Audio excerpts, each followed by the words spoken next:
discover the forgotten secrets of authentic happiness. How to unlock the unlimited joy within you and create the reality which resonates with the deepest part of your being. Learn ancient meditation techniques fully adapted to modern age. To Katerina and Petra. From joy all beings have come, by joy they all live, and unto joy they all return. The Upanishads. Instead of an introduction from ancient times, the greatest minds of different cultures have left us a message of the unlimited joy that resides within us all. They also left us the guidelines and methods to unlock this joy within us and to make it as lasting as possible in everyday life.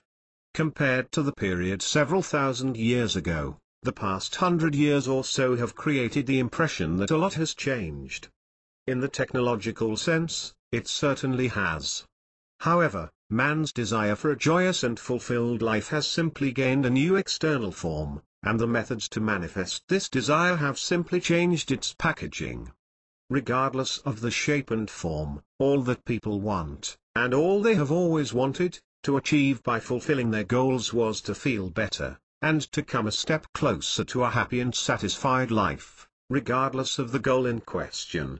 Yet despite the ancient wisdom which humanity has had at its disposal for millennia, a joyous and fulfilled life still seems to be reserved in advance only for the chosen ones. Why do people think this way? Why do so few people live a joyous and fulfilled life in spite of the unlimited creative potential within all of us? Which group do you belong to? Do you wake up in the morning with a feeling of enthusiasm for life, or is your first thought, "Oh no, here comes yet another day"? Would you like to improve your life somehow, but you feel you don't have the time or necessary conditions at this time?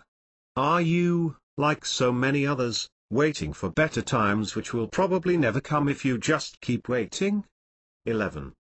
What having unlimited joy within us means, how to unlock it, and why you don't need reasons and excuses to be joyous. What true success is, and what it depends on. What the thing we call our reality really is, and how you can affect the reality you live in. What thoughts and emotions are, what their role is, and how and why your thoughts and emotions are interconnected. How you can use your thoughts to create the reality you truly want to experience. Pause for a moment and ask yourself these extremely important questions. If your answer to any of the previous questions was yes, then this book is just right for you. Here are just some of the amazing secrets, tips and techniques you will learn in this book, Life. Would you like to feel the presence of joy and inner peace in you, or would you like to start creating the life you have always dreamed of, a life you have always felt deep inside belonged to you?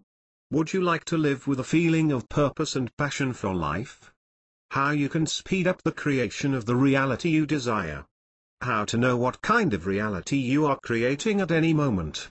3 big mistakes that prevent people from creating the reality they want to live. How to easily create the habit of conscious thought control. What positive thinking is. What beliefs are, how they are formed, how they affect your life, and how you can reprogram them in the direction you desire. How your environment affects you and your new ideas about the reality you wish to create, and how to deal with it. What problems are, how you create them, and how you can greatly benefit from them.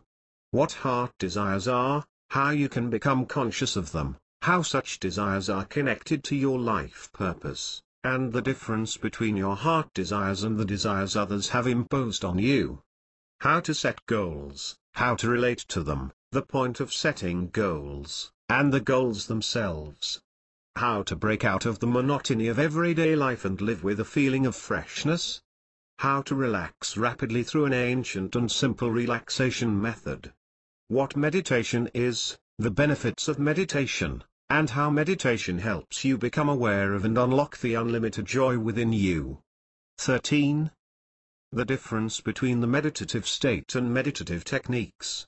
2 ancient, perhaps the most oldest known, meditation techniques, explained in detail, fully adapted to the modern age in addition to many other meditation-related information. All you need in order to be able to meditate successfully.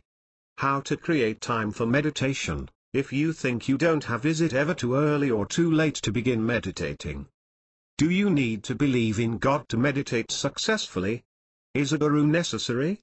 What enlightenment is, and do you even need it? Who are we, and what stops us most from knowing our true selves? What is the difference between your personality and your real I? And a lot of other useful information.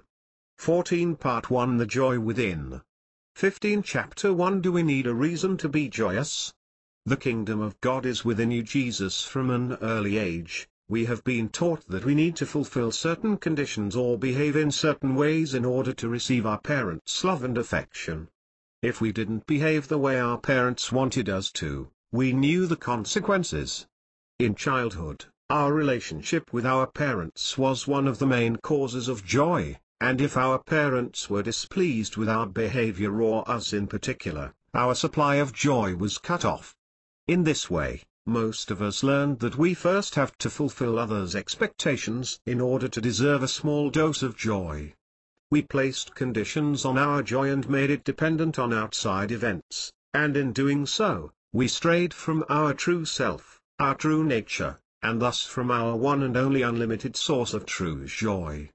However, joy is not something we have to deserve, joy is not something we have to earn, joy is already within us. Joy is our true nature, and our job is to find our own best way to unlock it and make it as real as possible in our daily reality. Joy does not have to be deserved or earned, but simply allowed to flow through our lives. Imagine you're going to a bank where you own an account with a certain amount of money in it. The bank clerk tells you that you first have to please 16 him if you want him to pay out your money, the money you already have in your account. How would you feel, and what would you think of such a bank clerk? You'd probably become very upset and ask yourself where he got the right to place conditions on access to your own money. But why would you ask yourself this in the first place?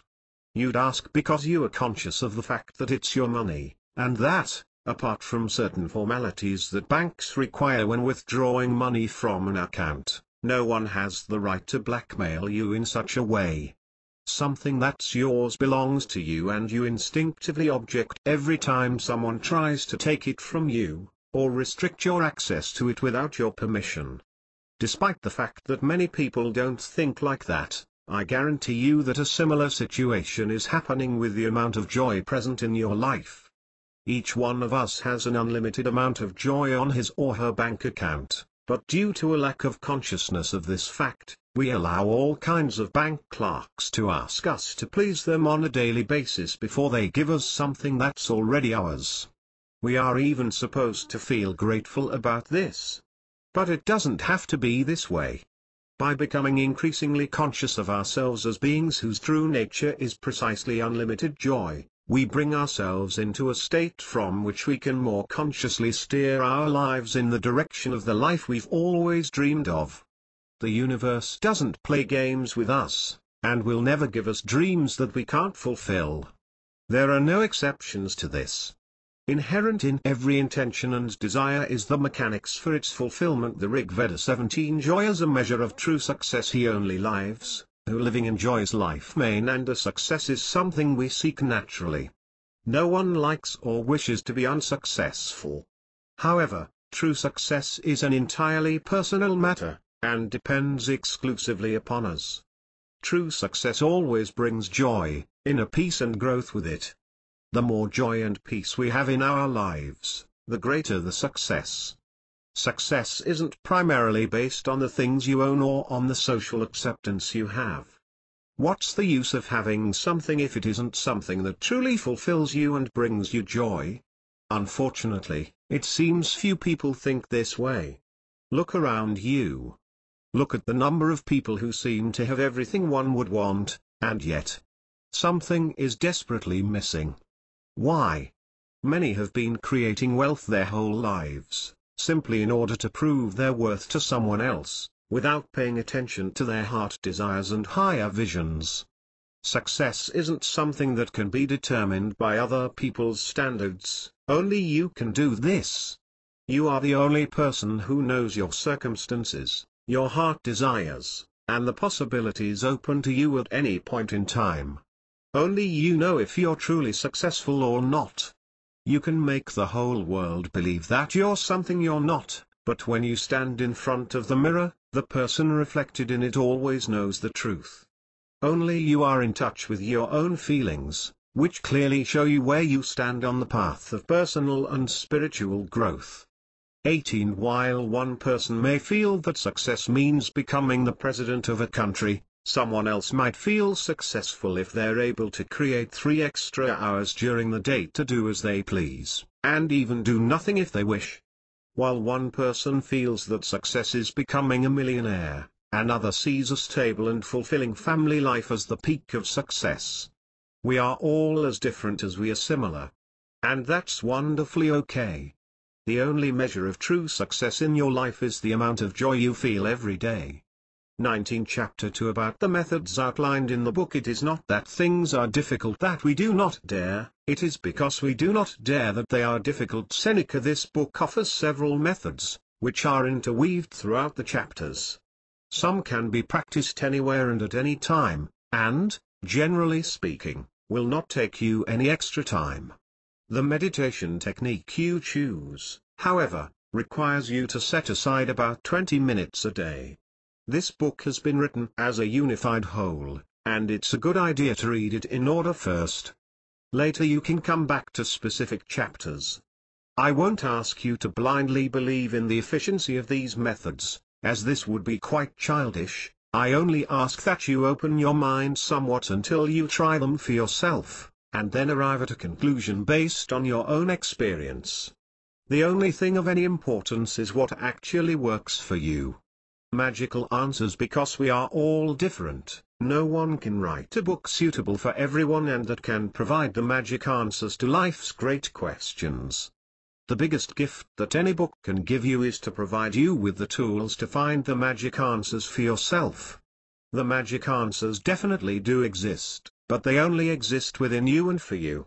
Even if they are the patterns of thinking given in this book related to certain topics, they are still merely the means to an end. Such thoughts are not your own thoughts, and although they can help you view the situation from a 20 different perspective, they still aren't your personal insight. They are only borrowed knowledge that you will have to return sooner or later. 2 basic principles about using the methods in this book. In order for the methods and suggestions outlined in this book to be effective, it's very important to use them on a regular basis. If you aren't regular, you can forget about getting results.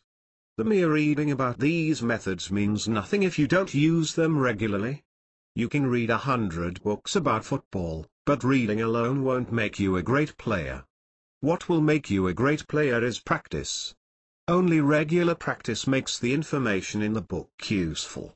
It's often said that knowledge is power, but you can be certain that knowledge without utilization of the same means absolutely nothing. I know many people who read spiritual literature regularly, yet they undertake nothing on a practical level. Don't allow this to happen to you. Besides regularity, you will need perseverance. Without sufficient perseverance, there's no point in starting a meditative practice or a practice of creating your desired reality on a conscious level. Perseverance is one of the key factors to succeed in anything. Without enough perseverance, it's impossible to live a joyful and fulfilled life. Many receive advice, only the wise profit from it. Publius Syrus 21. Whatever aspect of life you'd like to achieve success in, you'll inevitably encounter occasions when you'll feel that everything you're doing makes simply no sense at all. You'll feel that you're wasting time needlessly and that you'd rather drop it all and start something else. However, such situations allow you to discover your inner traits and qualities you didn't even know you had, which are necessary for the fulfillment of your goals. Therefore, regardless of how difficult the path of creating your desired reality might seem at times, and how often you slip and fall, don't question your goals and decisions. Persevere for as long as it takes. Such an approach is the only guarantee of success. Your mind and meditation as levers. Our greatest glory is not in never falling, But in getting up every time we do Confucius by applying a lever, we can get better results while expending much less time and energy than by trying to achieve the same results without the use of a lever. In the distant past, humans didn't have a great advantage over animals, but they eventually gained it by using levers. In the beginning, animals were faster than humans, yet today, humans are faster, thanks to levers such as trains, planes, etc. Levers such as computers and the internet speed up all kinds of business activities, and the person who has access to such levers has a decided advantage over those who do business without these levers. The use of levers makes time and space very relative. There are many kinds of levers, depending on your preferences and activities. However, in this 22 book, we'll stick to two kinds: meditation methods and using your own mind in a specific way.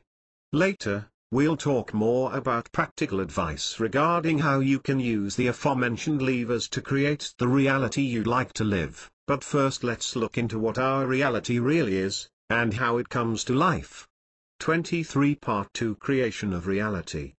24 Chapter 3 Infinite Forms of Reality. The more we give our attention to something, the more it will begin to manifest in our lives.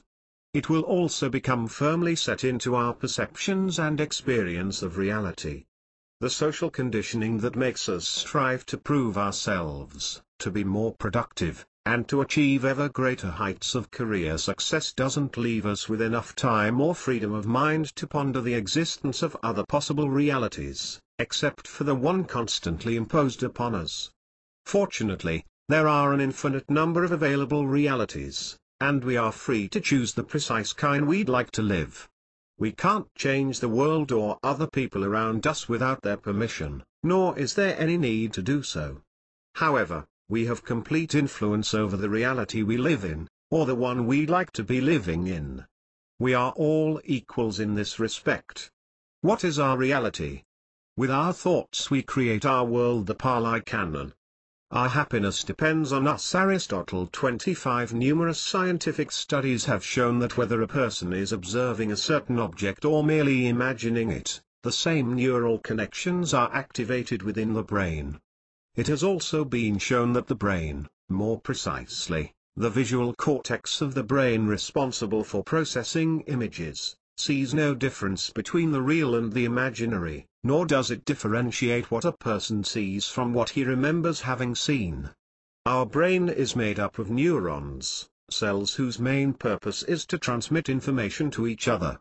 Each neuron has numerous dendrites and, most often, one axon.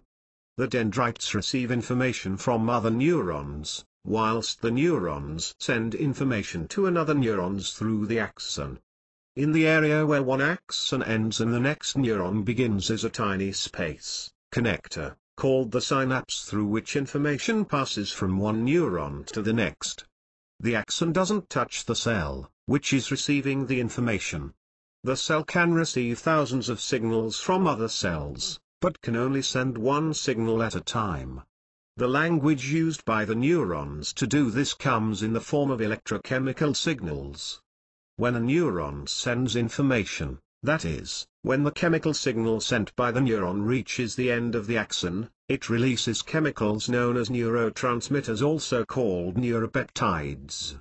By way of the synapse, they reach the next neuron, whose receptors can only receive the information it is in sync with. This is how neurons connect to each other and form neural nets. Until recently, science has maintained that once formed, the neural nets remain unchanged in the brain for the rest of a person's life. Neural nets were viewed as a sea of endless telephone cables. You've probably heard it many times that if you don't learn something when you're young, you can be sure you'll never learn it later. Fortunately, modern science proves the exact opposite is true. It has been proven that neural nets aren't like endless telephone cables, that they are, in fact, groups or nets of neurons that keep recreating themselves, depending on our experiences or thoughts. All of our experiences form certain neural nets within our brains. Each new experience is reflected on the already formed neural nets within our brain, and is, in a way, subject to their influence, hence causing chemical alterations in the brain, which essentially influences our understanding and perception of reality. Therefore, we cannot live through any new experience without it being influenced by our earlier experiences. 26. There is no reality that occurs independently of the processes happening within us. There is no form of reality that is independent from our minds. Since our minds are involved in our experiences of reality, we cannot view any of our experiences objectively. What appears real to one person could be a complete illusion to someone else, and vice versa. Think back to a time at work when everything seemed perfect, and how your entire reality changed completely after a conversation with a client who called you angrily to complain about your product or service. Do you really think the reality you had been living changed? Or did your inner processes change? Think about the following questions. What do we see when we look at something? One's own thought is one's world. The Upanishads. Is it possible that when observing the same thing, each of us sees something different? Is it possible that when we say something to someone and the person hears what we said, he could understand our words differently because of different neural programs? 27. To what extent do our prior experiences shape the filters through which we observe and experience the world? Can a person who has been disappointed in her relationships many times give her new lover a real chance for a complete relationship? If the filters through which I observe and experience reality are tinted green, will every situation I see and feel have a greenish hue, despite that such a hue isn't actually there? If a person who sees everything tinted green is talking to a person whose filters are reddish, can he really achieve true communication? Would you say there's a chance to establish communication from the very start? How is it possible to see a real situation free of our filters? Is this even possible? The basis of everything in existence is energy, regardless of what it might seem like to us. The latest research in the field of quantum physics tells us that even solid objects we see in our environment are basically energy. An example, which is frequently quoted by scientists, is our physical bodies. Our bodies are made up of tissues and organs. The tissues and organs are made up of cells. The cells are made up of molecules. The molecules are made up of atoms, while the atoms are made up of subatomic particles. Even the nucleus of the atom isn't solid, it's made up of neutrons and protons, which, in turn, are made up of even smaller particles. Interestingly, the subatomic particles, whatever they might be called, that compose the atoms aren't particles in the true sense of the word. Rather, they 28 are possibilities that can exist in different places in time and space, and not true particles such as grains of salt or pepper. Scientists concluded that the so-called subatomic particles are actually particles only when we observe them. When we don't, they exist only as waves of energy, therefore, as a field of unlimited possibilities. The act of observing turns them into physical particles within a certain point in time and space. As soon as we turn our attention to something else, they become waves of energy once again, essentially, possibilities. Everything that exists in the universe is made up of such subatomic particles, which are nothing more than mere possibilities. Further analysis of these phenomena has made scientists conclude that it is impossible to know the state of an unobserved proton or electron, and thus it's impossible to comprehend the basic structure of the physical plane. Quantum physics, in essence, denies the theories that the created world exists independently of man's choice and interference, and that it is not affected by our observation, theories that have permeated the scientific world for centuries. With this in mind, what do we consider is our physical reality? Were the ancient mystics actually correct when they said that the visible world is just an illusion, Maya? From the research conducted thus far in the field of quantum physics, we can easily conclude that we are, by using our minds, involved in the creation of the physical reality that surrounds us. The physical universe around us is very moldable, even though it may appear solid. Our thoughts do shape the universe we see. Energy follows thought. 29 It has been proven that light particles behave differently when we observe them, which clearly shows that we participate in the creation of the universe. Quantum physics maintains that everything in existence initially takes shape in our inner world. Our inner world is like a mold whose form is reflected in physical reality. What we achieve inwardly will change outer reality. Plutarch, a universe of frequencies. Our entire environment, including ourselves, is made up of energy. In fact, it would be more accurate to say that everything is energy instead of everything is made up of energy, but in order to keep it more understandable, I will use the second term. The energy that everything is made up of never rests, it is always moving. Energy is alive. Energy is always vibrating. Even when we're looking at an object at rest, the energy that makes up that object is constantly vibrating. Each of our thoughts is, in essence, a vibration, vibrating within a frequency range that aligns with the content of that thought. Every word we speak is a vibration. Vibration is, in fact, what forms the basis of everything.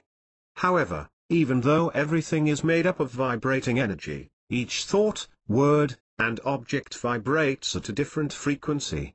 Simply put, the lower the frequency at which a certain object vibrates, the more solid we perceive it to be. And vice versa. For example, the vibratory frequency of our physical bodies is lower than the frequency of our emotional bodies. The energy field around us that is made up of emotions, which, in turn, is lower than the vibration of our mental body. The energy field around us that is made up of thoughts, etc. 30 Constructive and balanced thoughts vibrate at a higher frequency than destructive and pessimistic ones. You can prove this for yourself. When you're in a good mood, you feel much lighter than when you're in a bad mood, even though your physical weight remains the same. Every color has its own frequency. For example, black seems to constrict space, while white appears to expand it. Light and fun colors cause us to feel different than dark colors. Even though the object painted with a certain color stays the same, the interplay of frequencies causes us to perceive it differently due to the frequency range of our eyes, which we use to observe. The vibratory frequency of our eyes can only see frequencies that are within their range. This is why we can't see certain colors with our eyes, such as ultraviolet or infrared, nor can we see our thoughts and feelings, although we all know that they exist. Let's use the example of a fan, which can be set to power levels between 1 and 10. Each higher level is also a higher frequency. If we watch the fan while it's set at level 1, we notice it turning since it's within the frequency range of our eyes. If we set the fan to 10, our eyes won't be able to perceive the fan due to the different frequency of the spin, thus the space where the fan is spinning appears to be empty. Still, because we can't see it doesn't mean it doesn't exist.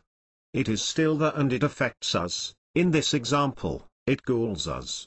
There are many realities and life forms amongst us right here and now that we can't see with our eyes due to the vibratory differences. Words and sounds also represent vibratory frequencies. Our ear receives a certain frequency, sends it to the brain, which processes the frequency, and translates it in a way that we can understand, using symbols we use during communication, in this case, words. 31 Therefore, what we hear as a word, or sound, is simply a frequency vibration. The universe only understands the language of vibrations. Words mean nothing to the universe. Only the vibration hidden beneath the words means something to it. The same principle applies when we are watching TV or listening to a voice over the phone. Numerous methods of meditation are based on sounds that are popularly called mantras. A mantra is nothing more than a sound/vibration, that is, a certain frequency that has a favorable effect on certain aspects of ourselves, since we are made up of energy that vibrates at different frequencies. Therefore, every sound we hear, Every frequency that resonates with the vibratory field of our ear affects our vibratory field in a certain way. You can note the difference you feel when you're listening to heavy metal and when you're listening to relaxing music. Without doubt, there is a difference. Here is another interesting example. I took the mantra Ram. This is a mantra that has been used often and in different ways. It has been used and is still used for meditative purposes. Using Wavelabs recording software, I repeated the mantra Ram out loud several times. You can see the results in the picture below. Frequencies obtained by vocalizing the mantra Ram. 32. As you can see clearly in the image, the essence of the mantra Ram are just vibratory frequencies. When each frequency band seen in the image is expanded using the same software, we get an even more detailed view of the same frequencies. The same frequencies, a more detailed view. The frequencies can be expanded to the limits of our computer's ability to recognize the vibratory field, vibrationary range, of the sound. However, even that isn't the end of it. In a few years, when computers that can recognize subtler frequencies appear on the market, we will be able to expand the above image further. 33. An even more detailed view. 34. Chapter 4. The role of our thoughts. Everything we are is a consequence of what we have been thinking about. Mind is everything. What we think, we become. The Buddha since ancient times, we have been told, and the latest quantum physics research has confirmed this, that everything, the reality we're experiencing, begins in our mind. Our thoughts, the way we think, are the cause, and everything we experience is the effect of the thoughts we place most of our attention on. In other words, the effect of the thoughts we thought about most. Tens of thousands of thoughts pass through our minds every day, and we, consciously or unconsciously, choose which thoughts we'll keep and think about and which ones we'll ignore.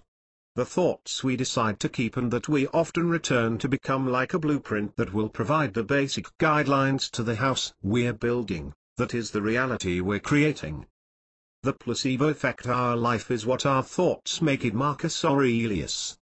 35. We are all familiar with the placebo effect.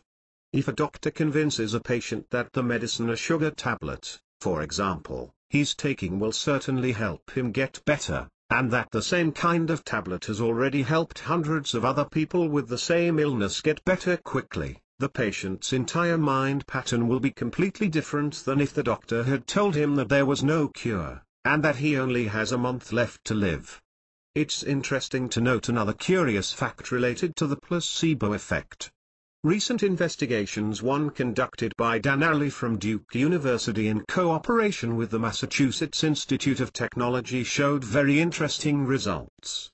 Half the control group was given a painkiller pill, which cost $2.50 per pill, while the other group was given the same pills, costing only 10 cents each. In both cases, placebo pills were used. In the group using the $2.50 placebo pills, 85% reported that their pain had subsided after taking the pills. On the other hand, only 61% of the control group using the 10-cent placebo pills felt their pain subside. Ariely concluded that not only did the placebo work, but the more expensive placebo had a more powerful effect than the cheaper one.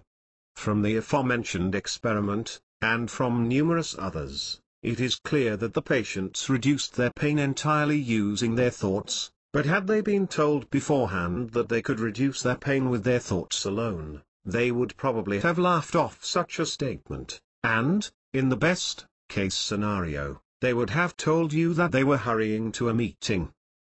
Objective reality versus our perception. Remember a time when you were feeling sad and depressed. Didn't everything around seem meaningless? Would you be able to enjoy watching a sunset if you were in a sad and depressed mood? One source, http://news.duke.edu/03/plusberprice.html. 36. Now imagine yourself lying on the beach with a loved one, watching that very same sunset.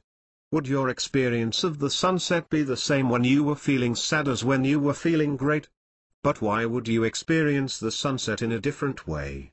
The sunset would seem different because our current perception of reality is, in fact, only a reflection of our dominant thoughts, and, therefore, emotions, at the time. Our environment isn't the way we perceive it because it is objectively that way, rather, it is our perception that makes it so. Another person would experience that same environment in a completely different way. Objective reality doesn't exist.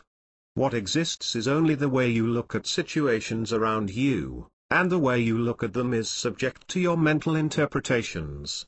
If, for example, you were taught in childhood that tattooed people were bad, the first person you met with a tattoo would have seemed bad to you, and you would have looked for elements of bad behavior in them, regardless of the fact that you didn't even know them, or have any prior contact with them. The concept of objectiveness in the sense of objective truth of reality, is actually self-contradictory. The term objective reality is a contradiction in the same way that wet fire or dry water are contradictions. No two people would view and experience the same situation objective reality in the same way.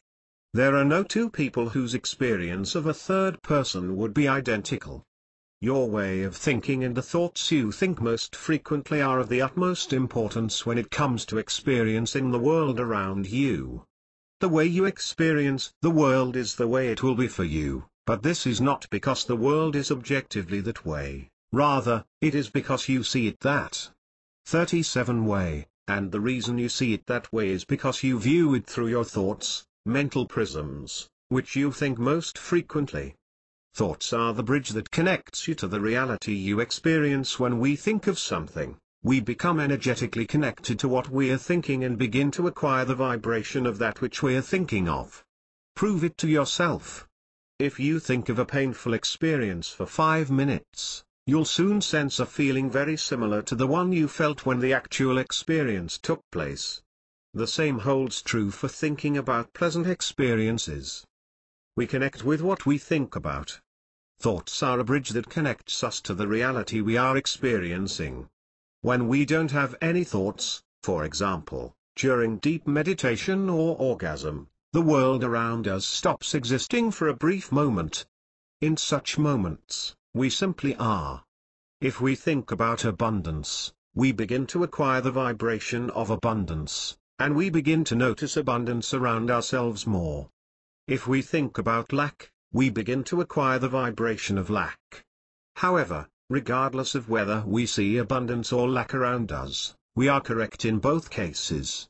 This is precisely due to the non-existence of objective reality. By choosing the thoughts we think of most, we choose the reality with which we'll connect. The reality that we are connected to becomes the reality that we experience. Essentially, what we experience is our reality. 38. Resisting the unwanted means being focused on the unwanted. When people see something they don't want, they often tend to resist it. But we give power to everything we resist, since our thoughts are focused on what we are resisting. The resistance we feel is a consequence of our thoughts connecting to what we don't want, otherwise we wouldn't even feel it. But as soon as we're focused on what we don't want becomes ever more present in our lives, regardless of the fact that we don't want it. Therefore, if there's something you don't want in your life, instead of resisting it, focus your attention on what you do want. How will you know when you're focusing precisely on what you want? When you're focused on what you want, you feel that what you desire is coming towards you, and you feel almost as if you already attained it. When you're focusing on what you want, you feel that what you want is coming to you and as if it's already yours. When we criticize or judge something, despite our best and most honorable intentions, we draw what we criticize and judge into our lives, because as soon as we think about the person, thing, or trait that we are criticizing or judging, we are connecting to it vibrationally. Thought connects us to what we are thinking about. Thought is the bridge between us and what we are experiencing. We were told long ago, and not in vain, "Judge ye not, that ye not be judged." 39. Thought connects us to what we are thinking about. Regardless of whether we are thinking about the past, present, or future. About what we like or what we don't like. About what we want or the lack of it. About what we're doing or what someone else is doing. I know living in present-day society is anything but easy, being bombarded by all kinds of information on a daily basis and trying to totally isolate yourself mentally from all of it. But with the gradual training of your mind, focusing on what you want in your life, you will acquire the additional knowledge and skills that will allow you to take yet another step, making progress in this way until you reach the goal you wish to achieve. Daily meditation brings you, among other things, the ever-increasing ability to focus on and think those thoughts that will allow you to feel truly well. Regardless of what your current reality looks like, you are in a position to start creating a new desired reality because you have access to the most powerful means to do so, your thoughts. Always bear in mind that thoughts aren't something that appears randomly from time to time, but that they are, in fact, the most powerful tool for creation, which is always at your disposal. On July 13, 2007, an interesting article appeared in the New York Times. Mr. Matthew Nagle had been paralyzed for 5 years prior to the experiment. A small sensor was implanted in his brain, by means of which Mr. Nagle could use his thoughts to move the cursor, open emails, play a simple video game called Pong, adjust the volume of the TV, and do similar things. After the sensor was implanted in his brain, Mr. Nagle would imagine his hands performing, giving various commands. The computer would recognize Mr. Nagle's thought content and would perform tasks based on this. Fascinating, isn't it? How did the computer read Mr. Nagle's intention? To the famous Japanese scientist Dr. Masaru Emoto made a revolutionary discovery, which he laid out in his book The Hidden Messages in Water. Dr. Emoto made photographs of frozen water crystals, which he had previously placed under the influence of non-physical stimuli, as he calls them in his book. The water crystals were under the influence of various kinds of music. Later, he placed different labels on the bottles, such as "Thank you," "I love you," "I hate you," "I'll kill you," "You fool," "War," "Truth," and others. The water in the bottles on which positive labels had been placed formed beautiful crystals, while the water crystals in the bottles with negative labels became ugly and deformed. Certain kinds of music, such as Beethoven's, created beautiful crystals, while music such as heavy metal caused the formation of ugly crystals. Dr. Emoto performed experiments by putting water in contact with various other non-physical stimuli.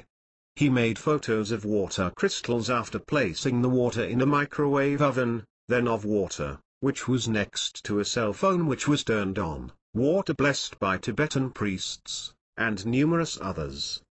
Dr. Emoto is still actively investigating water-related phenomena. You can follow further investigations at www.hardo.net. 41 Chapter 5 Creating Beliefs According to Your Faith. Let it be to you, Jesus. Every thought we think leaves tracks in our subconscious mind. Our subconscious mind is like a warehouse that stores and arranges all the thoughts we have ever had. Thoughts are grouped together according to their content, that is in accordance with their vibratory frequency, thereby forming a particular structure. The more thoughts you have with a similar frequency, the more the structures formed by such thoughts become larger. The larger the thought structure, the greater its vibrational effect on our life. For each area of life, we create thought structures in our subconscious mind. The largest, and thus the most powerful, thought structures are commonly called beliefs. Each of our deepest beliefs was once just a single thought that became more powerful through frequent repetition, and thus became a prism through which we view the world. The reality in which we live is nothing more than a reflection of our deepest beliefs. According to your faith, let it be to you. 3. This is a message repeated since ancient times. There is no reality without our beliefs, because our beliefs are precisely that which cause the reality we take part in. We either took up our beliefs from someone else or we created them ourselves, but we definitely came to this world without them. 3. Jesus. 42. If you have a prevailing subconscious belief about interpersonal relationships such as, everyone looks out only for him or herself and no one can be trusted, you can expect to attract selfish and untrustworthy people into your life because the vibrational frequency of the thoughts that such a belief is made of is the same as the vibrational frequency of the people that you'll attract. After you draw such people into your life, that very experience will only serve to confirm your version of the truth about the nature of reality, and your belief will gain even more power. If it is your belief that an intimate relationship is fresh and full of passion in the beginning, and later becomes monotonous, can you expect anything different to happen? If you believe that it's impossible to have a lot of money and be happy at the same time, then it's only a matter of time when life, that is you, will create a situation where you will have to choose between money and happiness. Observe any area of your life, relationships with yourself and others, health, career, finances, and you will gain clear insight about your beliefs related to that area. There is no reality that is independent of our minds. Our minds see only what they're programmed to see. There is no reality that is independent of the process happening inside of us. 43 Desires that are not aligned with beliefs. Imagine that your computer contains millions of documents on various topics. Some documents are in Word format, some are in HTML or other formats, whilst only a small number are in PDF format. Although the computer, which is your property and sitting right in front of you, contains millions of documents, if you use Adobe Acrobat Reader you will only be able to read documents in PDF format, since some of the elements of its software can only be read by software elements contained in PDF. Whether you are the president of a country or a great religious leader, Adobe Acrobat Reader will only open documents that are in PDF format, and it would be quite silly to constantly try to open such documents in Word. Since you're aware of how computers work, you certainly wouldn't do that. You'd simply install the required program that can open the document you wish to open, that is, you'd align the content of your beliefs with the reality you wish to create.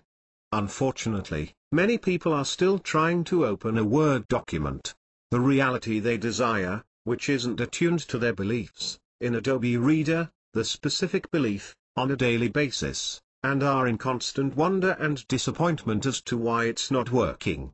Think about this. My deepest beliefs were once just a single, tiny thought, which grew and grew and grew. The beliefs, which many people gave their lives for, were once just a single, tiny thought, which grew and grew and grew. 44 What are your two most deeply held beliefs? When did they form? Remember the times when your most deeply held beliefs were merely a single idea that you could choose to accept or reject. My deepest beliefs were once but a single thought. Thoughts acquire deep belief status after frequent, conscious or unconscious, repetition of the thoughts they are made up of. In order to change my beliefs, I need to change the thoughts that I think frequently, thereby giving them a special place in my subconscious mind. My most deeply held beliefs were just a thought once. Becoming conscious of beliefs and reprogramming them, I suggest a very simple but efficient method that you can use to bring your current beliefs to conscious awareness and create new ones. Imagine you have been invited to be a guest on a talk show, and that the talk show host is asking you questions about certain areas of your life, the areas whose beliefs you'd like to uncover. For instance, the talk show host asks you what you think about faithfulness in modern relationships. Or, if it's necessary to work long and hard to earn the money you need. Or, if people can be trusted. Write down your most honest answer on a piece of paper. Give good reasons for it. Write down the answer in as much detail as possible without holding back. You will tear it up and throw it away later anyway. 45 After meditation, meditation methods will be discussed later. Analyze your essay, highlight everything you'd like to be different, and write down the beliefs you'd like to adopt. For example, if you've noticed in your essay that your belief about trusting others sounds something like, people look out for themselves only, and nobody can be trusted, and you'd like to be around people who can be trusted. Let your new belief be something such as, there are all kinds of people, some can be trusted, and some can't be trusted in the slightest. We're all different and that's perfectly fine, but I choose trustworthy people to come into my life. Whether I'll be with people who I can trust or not is only a question of my choice. Let's go through another example. If you've noticed, for example, that your essay says it's impossible to have a lot of money and be happy at the same time, and you'd like to have both money and happiness, you could create your new belief in the following way: money is money. Happiness is happiness. The one has nothing to do with the other. Neither excludes the other. Therefore, it's only a question of my choice, and I choose both. I choose money and happiness, and I align my thinking with a reality in which I'm completely happy and living in financial abundance. Having both money and happiness are just a question of my choice. When you've written down the attitudes you'd like to adopt, read them out loud at least 3 times a day with the intention of reprogramming your subconscious mind. Read them daily until you feel that the chosen beliefs have become your natural way of thinking and looking at the world around you. The most important thing about this method is that while writing your essay you are 100% honest with yourself in such a way that you write down exactly what you are thinking in the moment, and not what you think you should be thinking, or what others think you should be thinking. 46 Chapter 6 How to Speed Up the Process of Creating the Reality We Desire. Thoughts are mightier than strength of hand. Sophocles. Almost all the thoughts we think affect the process of creating the reality in which we live. However, by continuously and consciously focusing our attention on creating the exact reality we'd like, we can achieve more rapid results. The basic principle of attention is movement. Attention follows thought. Given that we are always thinking about something, our attention is always in motion in the direction of the content of our thoughts. By thought content, I don't mean simply the object of our thinking, but the entire frequency range of such a thought. For example, take the thought the car is racing along rapidly. In the given example, the object of the thought is the car, speeding along rapidly. However, it's not the same thing if that car is speeding along on a highway and we're just observing it from a distance. Or if it's heading straight for us. If the car is heading straight towards us, besides the object of our thoughts, we will have within the frequency range of that thought other frequencies that we will experience as panic, fear, and worry. There's a completely different frequency range in a thought about a car racing along rapidly if we're in the car enjoying the fast ride. Every time we place our attention on something, it becomes more present in our lives. Energy travels in the direction of our attention and feeds what our attention is placed on. However, the type and intensity of the attention does. 47 Make a difference. The more intensely we're focused on something, the more energy moves towards the object of our attention.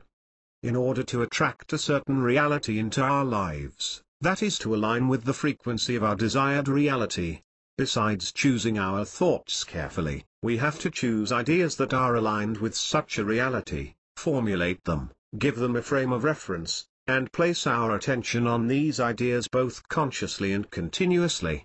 Formulating thoughts. For instance, imagine you're a musician who'd like to become more creative in composing songs.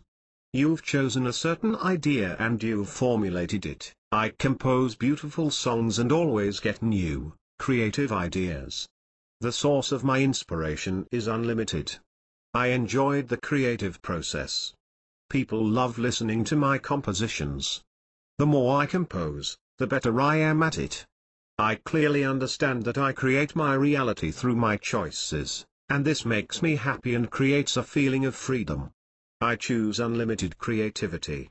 My mind is always open to the new. Things are getting better and better for me. Things are going exactly the way I want them to because I am the one who consciously chooses what I will experience. I am a magnet for creative ideas. People recognize this trait in me, and they appreciate me because of it. Although everything depends on the interpretation, I still think it is important to emphasize a small difference between affirmations and formulations. An affirmation is generally understood to be a short, positive statement where people affirm what they want in their lives. Generally speaking, it is important to make affirmations as short and simple as possible. Unlike affirmations, formulations are more of a life story that is related to a certain aspect of life. Formulations are about setting mental frames for certain areas of our lives. Formulations are like the foundations that, although unseen, form the groundwork upon which a house is built. 48. You can formulate any kind of idea or concept as content you'd like to see, experience, in your life. At the same time, it's important to use the present tense, and not the past or the future, and to relate the content to yourself. I compose. I enjoy. It's also important for the formulation to contain thoughts whose content you'd like in your life. I compose beautiful songs, correct, and not those thoughts whose content you wish to remove from your life. I never want to be without inspiration, incorrect. The content of the formulation has to appear possible and very achievable in the near future. Therefore, it would be crazy to formulate an idea that you compose beautiful songs if you haven't yet learned to play an instrument properly. Creating the desired vibration. Why is the proper method of creating formulations important? It's important because your goal, using the formulation, is to create right now, and sustain for as long as possible, a vibration in your energy fields that will attract the desired reality into your life. The content of the formulation sets in motion the state that you need in order to attract the desired reality, and the only way to feel a certain state is in the present moment. This is why it's important for the content of the formulation to be in the present tense, and for the thoughts that it is made up of to be in accordance with your desires. It's not about you trying to convince yourself, or lie to yourself, that you're composing beautiful songs and that you're full of inspiration. Rather, it's about a conscious creative process through which you create the precise vibration in your energy fields required to attract your desired reality. 49. Focusing attention on the formulated thoughts. You can focus your attention on the chosen formulations any way you like. What's important is to think in alignment with the content of such a formulation and to feel aligned with such content. Your formulation can serve as a basic theme that you will develop further in your thoughts, and you can also repeat it mentally or verbally, thereby focusing your attention on it. You can also write it down and thus focus even more on the content of the formulation. You can also combine the aforementioned methods. However, it's not enough to mechanically repeat the formulation, you have to focus your attention on it powerfully and frequently. It's extremely important for you to feel its content, as if it were happening right now. Feel, experience it as if what you'd like to happen is already happening in your life. The more you feed it, the bigger it gets and proportionally more present in your life. I suggest you purchase a notebook in which you'll write down formulations and their continual development. In this way, you'll be able to view the formulation you created more objectively. The clearer your formulation, that is described in greater detail, and the more often you repeat it, write it down, or focus your attention on it in any way, the faster you create the reality you desire, the reality that is in accordance with the content of your formulation. By frequent repetition, your thoughts become more powerful. 3 big mistakes. 50. Some people put in a lot of time trying to create the reality they desire, but despite their strong will and persistence, they experience almost no changes. One of the reasons for the lack of desired results when working with formulations is ignoring the vibrational factor, which has been mentioned earlier, and that is necessary for creation. You see, every formulation affects, that is puts in motion, a certain state, a basic/foundational vibration, which is precisely the most important factor in the creative process. With this in mind, I'll mention 3 kinds of formulations that appear correct at first sight, but in fact are not, because by using them we get into a state that isn't adequate to attract what we want. Since we've already used the formulation I compose as an example, we'll continue with its variations. Lust/craving. I want to compose beautiful songs and I want to get new, creative ideas. Although this formulation seems to lead us towards composing beautiful songs, the vibration created within you when you use such a formulation only attracts more wanting. Craving goes together with impatience, and impatience creates a clutching feeling that repels what we desire. Unlike craving, desire creates a state of joyful anticipation of the desired outcome, and in such a state, our attention is precisely on what we desire. Desire contains within it an intention that is directed towards the object of our desire, the direction of what we wish for. Craving contains within it a confirmation of not having the object of our desire, therefore, it's focused on the not having of what we'd like to have. The basic question that you can ask yourself in order to differentiate desire from lust is the following: what do I feel with respect to the final outcome of my wish? If you feel joy, joyful anticipation, and a lot of time at your disposal, it's a desire. Everything else is craving. 51. I'm trying to compose beautiful songs. This is yet another variation that creates an inadequate state for composing beautiful songs. I'm trying attracts a similar state, more trying and trying. And you don't want that, do you? Searching. I'm looking, or searching, for a way to compose. I think you've guessed it already, the emphasis of such a formulation is on searching. This kind of formulation places you in a state of searching, but you can only find, or receive if you're already vibrationally aligned with what you wish to receive. When you are in a state of seeking, all you can do is continue seeking. Only a formulation that sounds like, I'm already what I wish to be or have in life represents the state required to attract the desired reality. Become what you wish to become right now, and that's how you'll align yourself with the content of your desired reality. If you want the right person for an intimate relationship, first become the right person. Develop all the 52. Why aren't you already where you want to be? Traits and values that you'd like the person to have, and such a person will suddenly appear in your life. If you want to have honest and reliable people around you, become an honest and reliable person. The same holds true for the job you're doing, your financial status, and your health. Take your notebook. After meditation, think about a certain area of life that you're not happy with, that is, that you feel should be different and that you deserve better than what you already have. Ask yourself, why aren't you already what you wish to be? Or why don't you already have what you desire? Write down your honest answer. Your answer will reveal at least 70% of the reason why you aren't already where you'd like to be. Within your answer, you'll find out the thinking patterns that are blocking you from achieving your goal, as well as your greatest fears and doubts. Therefore I say to you, all things for which you pray and ask, believe that you have received them, and they will be granted you. Jesus 53. Replace the thinking patterns you uncover that are blocking you with thoughts that support what you'd like to achieve using the formulation method. Repeat this procedure every month until you get the desired results. Resistance to focusing on new ideas due to the differing frequencies between the reality you're currently living and the new reality you wish to create. It's possible to feel a certain amount of resistance while repeating some formulations, or focusing on them in any other way. You might even feel, on a somewhat deeper level, that you're lying to yourself.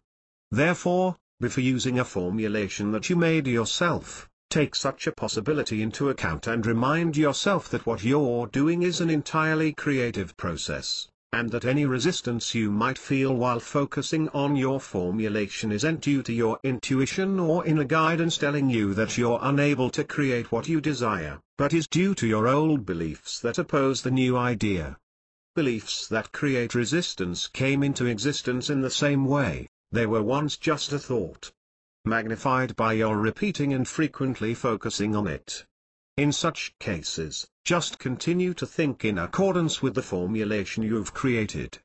Give yourself as much time as required for change, since time will pass anyway. Regardless of the strength of your current belief and the resistance that such a belief might cause, if you're persistent and regular enough, your new idea is guaranteed to be successful. Regardless of your experience of all this, it's always an energy game, and thus, in the end, the idea you've given, and keep giving, the greatest amount of attention will obtain the place of honor in your subconscious mind. 54 Conceptual formulations. If, while focusing your attention on a certain formulation, that is different in content from your current beliefs, you still feel a great amount of resistance, instead of using formulations in which you place yourself in a position where you currently are not, you can focus on something that represents a general concept of what you desire to be or have. For example, instead of focusing your attention on the idea "I compose beautiful songs and keep getting new creative ideas. My source of inspiration is infinite." You could focus your attention only on the concepts of creativity and inspiration and on everything that reminds you of these concepts. You could, for instance, think about creative movies, inventions, people, inspirational books, and everything else that connects you to the vibration of creativity and inspiration. Because this method doesn't mention you specifically, you'll find it much easier to focus your attention on what you desire without thinking about your current feelings towards the issue. When the vibrations in your energy field start to change as a result of focusing on the concepts of creativity and inspiration as well as things that remind you of these concepts, you'll find it easier to feel the idea "I'm composing" as real. Gradual formulations. Another way to overcome the possible resistance is a formulation that sounds like, "I'm becoming more and more creative in composing songs. Inspiration is flowing more and more into my life." Such formulations emphasize that you're getting closer to what you desire, and that you're creating space for it to appear. Your level of resistance should gradually diminish, or even disappear altogether. 55 Vibrational alignment with the new idea. Regardless of which method you have chosen, endeavor to stay, as much as possible, in a daily state that is, vibrationally, aligned with your new idea, and think only thoughts that are in alignment with that state and which induce it. Imagine you're already living in the reality you wish to create. Feel it. Let the feeling be as present as possible in you during the day, because that feeling is the main indicator that you're in a vibration, which attracts precisely the reality you desire. Remember that every thought is, in essence, a vibration that attracts a similar vibration, and the more you think a certain thought, the more you attract into your life a reality that is aligned with the content and vibration of that thought. Gradually create an inner space for the new reality you're attracting and expecting. But whatever your present way of living is like, don't discontinue it abruptly. There's no need to rush. Give yourself enough time for a transitional period. While creating a new reality, all you're doing is changing the predominant frequency of the energy in your energy fields, and changing the beliefs in your subconscious mind. The more energy you focus on creating your new reality, the more the energy frequency predominant in your reality until now changes into the new frequency. As we've already said, everything's made up of energy, and energy cannot disappear, it can only change shape, that is transform.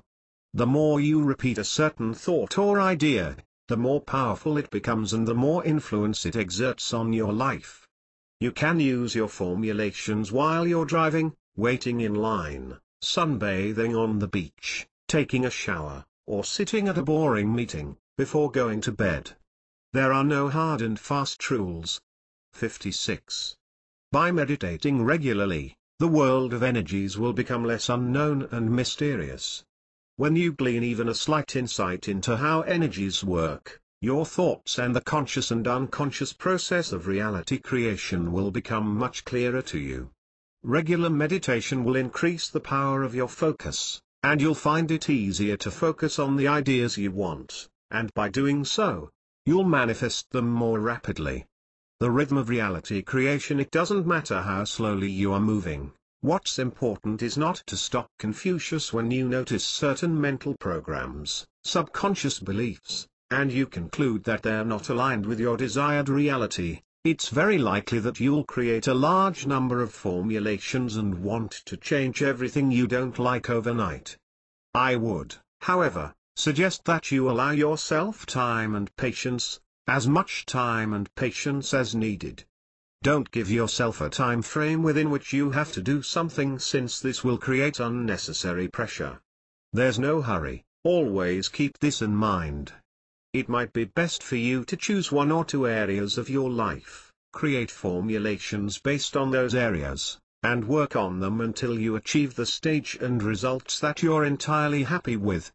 In this way, you'll gain enough self-confidence to go on. Success attracts success.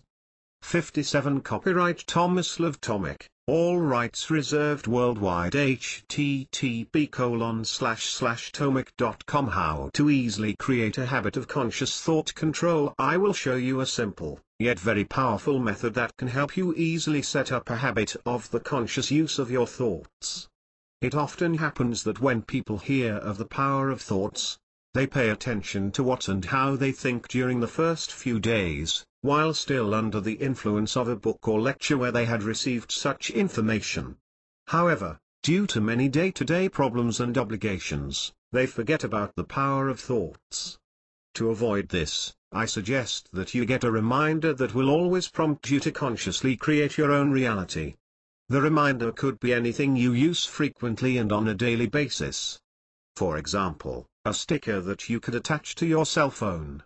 Your cell phone is always close by and you use it often. Every time you use your cell phone, you will see the sticker and it will remind you of the thoughts you are having at that moment. The sticker should be purchased and attached to the cell phone only to remind you to pay attention to whether or not your thoughts are aligned with what you desire. I used a sticker merely as an example. You can use anything else as a reminder.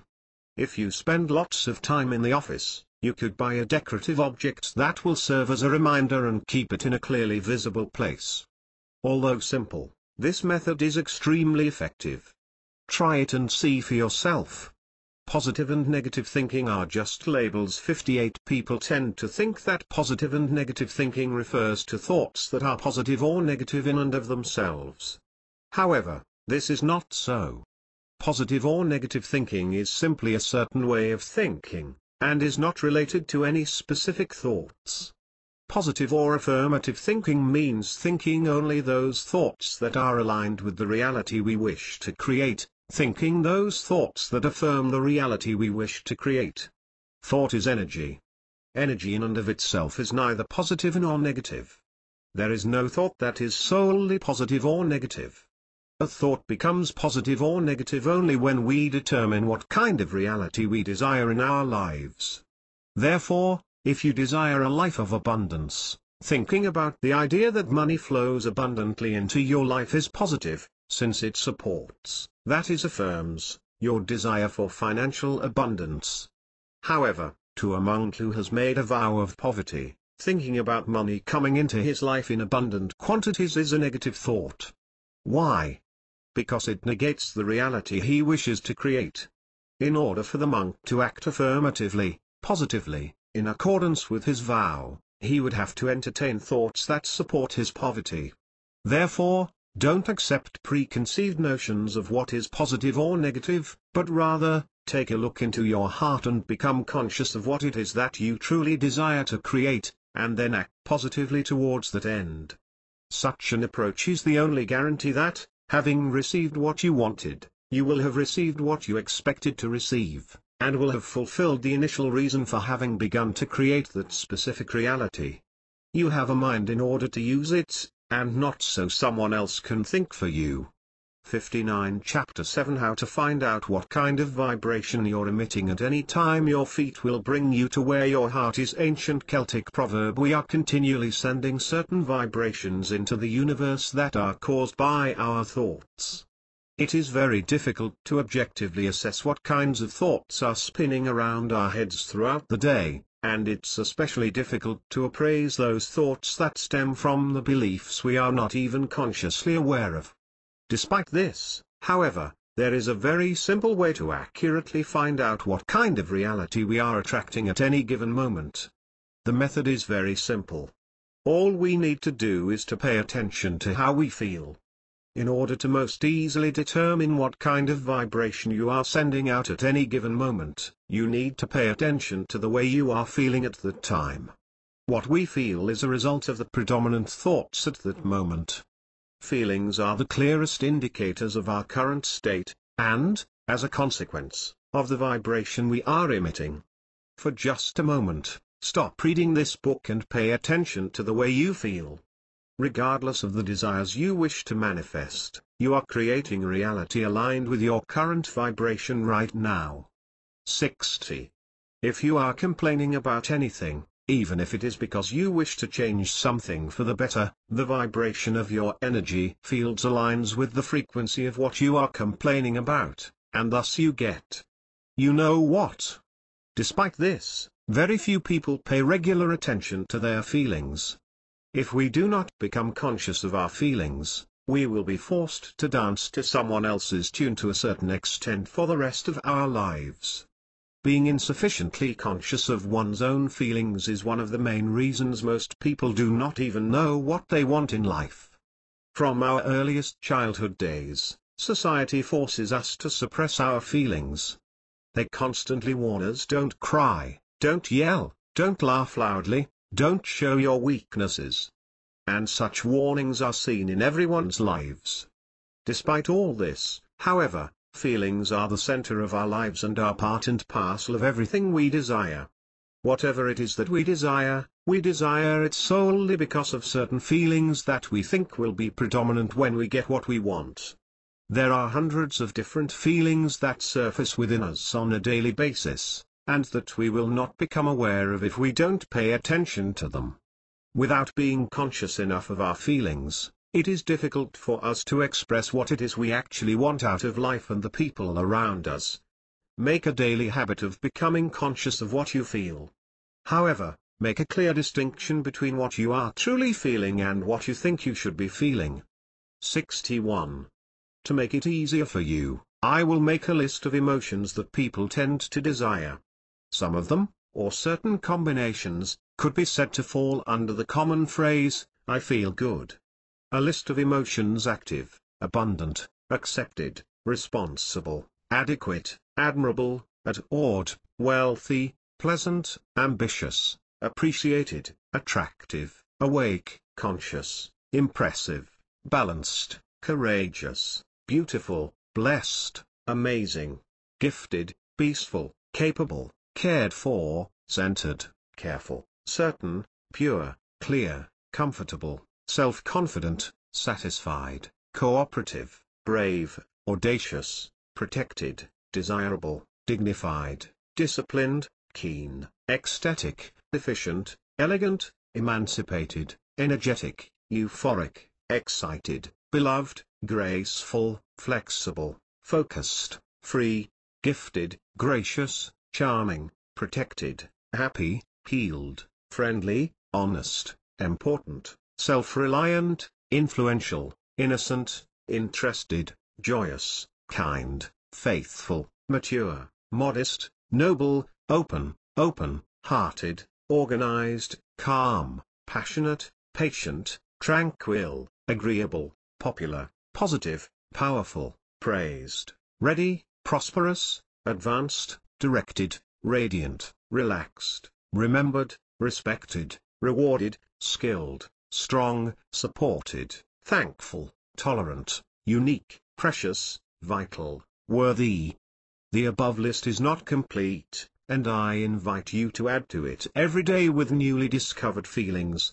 62 Chapter 8 How the environment affects your new ideas. Your new idea about the reality you wish to create will initially be influenced by all kinds of different effects, and until it becomes powerful, it will be a good idea to share it only with people who think in a way that is aligned with your new idea.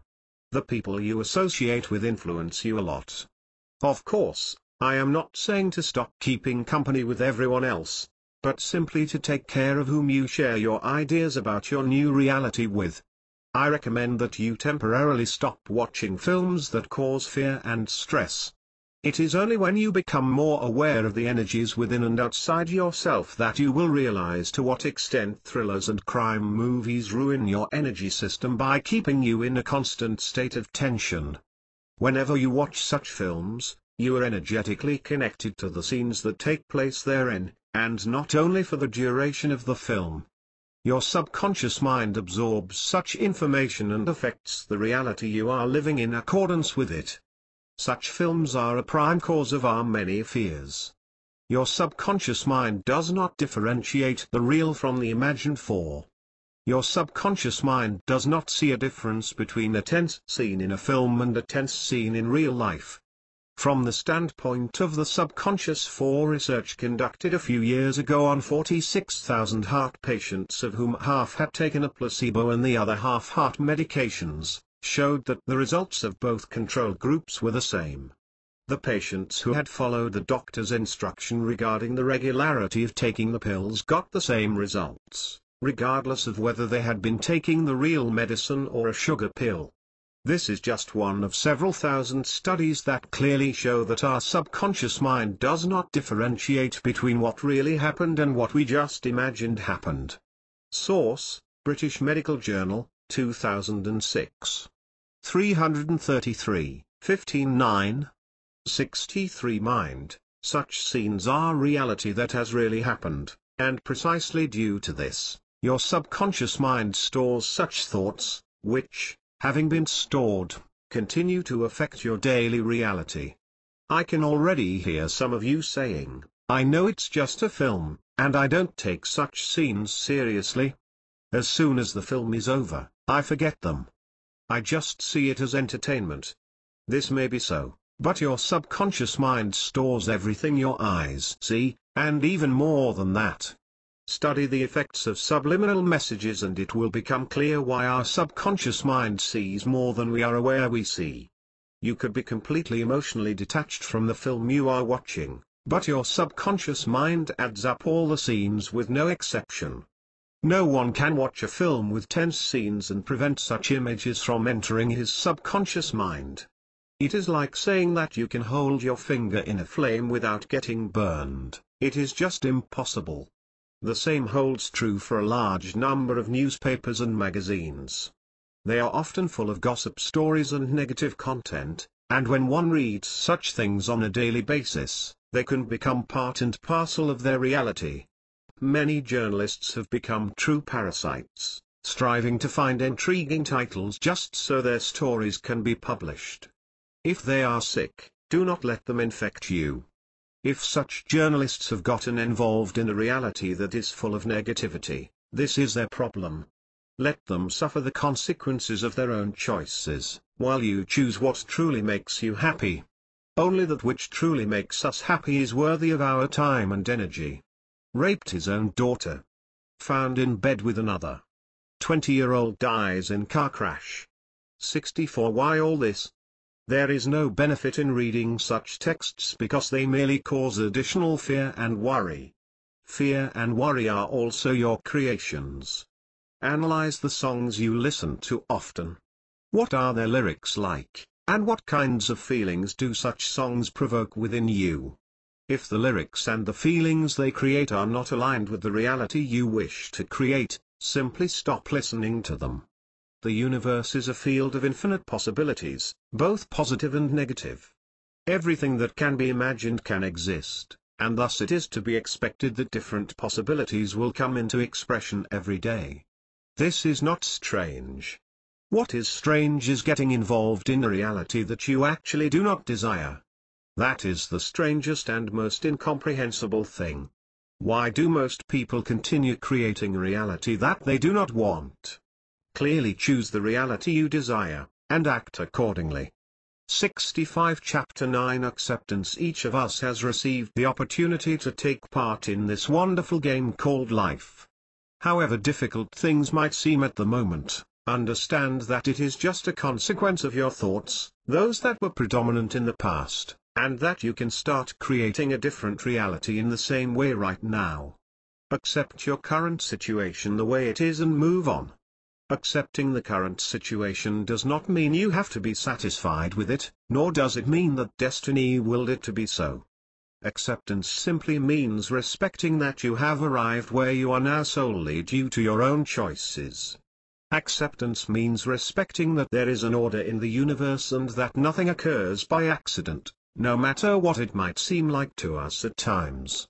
Only when you have fully accepted the idea, or concept, that you have created the reality you are living in through your own thoughts and choices will you be able to gradually start creating the reality you desire.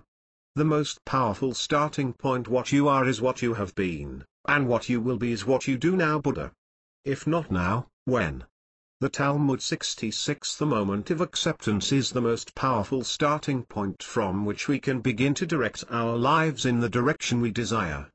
The moment of acceptance can happen only here and now because the only reality that can exist exists here and now. Nothing ever was, nor ever will be, that is not here and now. Whenever we think about the past, now is the moment it is happening. Whenever we think about the future, now is the moment it is happening. We will never be able to experience anything that is not in the here and now. I shall repeat that acceptance means you have accepted that you have arrived at the here and now through your own choice, whether conscious or unconscious. If you don't, you run the risk of seeing the world as a very wild, unsafe and unpredictable place to live. If you do not accept that your life in this moment is simply the consequence of your choices and your way of thinking in the past, the only remaining option is to see events as happenstance, in other words, feeling that happiness belongs to some people and not to others. There are no other options: either everything occurs by accident or there are laws that govern existence. If you believe at a deep level that things happen by accident, then you are never able to relax. There is constant unrest within you, a tension and an inner battle. You are constantly turned towards the external world due to various fears and the desire to control. So think well about the reality you desire. Every option you can imagine already exists. 5, and the choice is solely yours. 5. Quantum physics maintains that everything that can be imagined and more already exists. Therefore, every possibility already exists, and in order to explain such a possibility, quantum physicists use the term quantum soup. The ancient texts often explain this phenomenon by using the simile of the sculptor and the stone. The finished statue is but one of the infinite possibilities wrought out of the stone, which the sculptor has at his disposal. The rock itself, seen from the viewpoint of the statue's form, contains all possible forms, but the sculptor's intention is the determining factor that causes the exact statue envisioned by the sculptor to appear out of an infinite variety of possible forms. The ancient texts teach us that our reality is created in a similar fashion. Our conscious or unconscious choice of a certain reality causes us to experience the exact reality we chose, while all other realities still exist as potentials. 67 Chapter 10 Creating Problems, Problems as Challenges. Despite that we live in a time when science has made great advances, there are still many superstitions floating around, and many still believe that the universe, source, the creator, God, goddess, or whatever you wish to call it, favors certain people over others. They view God as someone who constantly tracks them, waiting for them to make a mistake in order to punish them. If you belong to those who think like this, I would suggest that you stop doing so and immediately refocus your attention to what you truly desire. Of course, it is much easier to complain and criticize others, like most people do, but please be aware that such an approach hurts you more than anyone else. Ancient spiritual teachers would often teach that every time we criticize someone's bad deeds, we free them of a part of their bad karma by taking it on ourselves. In ancient days, man was not educated enough to understand the functioning of the universe according to the principles of vibration, so spiritual teachers labeled natural laws with concepts that were simpler to understand, such as karma, which means nothing other than vibrations attract identical vibrations. If the sun shone every day, the desert would be everywhere. Ancient Eastern proverb 68. Each time you place your attention upon something, it takes up an ever more important place in your life. If you complain about something, your attention, and thus your energy, is being focused on something you do not want, and this is precisely what causes what you are complaining about to be even ever present in your life. Energy follows your attention unconditionally, and does not ask you for a reason why you have placed your attention on any particular situation. The more you place your attention on something, the more it becomes present in your life. I would like to emphasize one more thing. You are either a person who believes that you create your own life or one who believes that life simply happens independently of you, that is, that your problems are caused by other people or external situations. If you believe that life simply happens as your problems are caused by other people and external situations, then you have no reason to worry about anything, since you cannot do anything about it anyway. Life simply happens independently of you.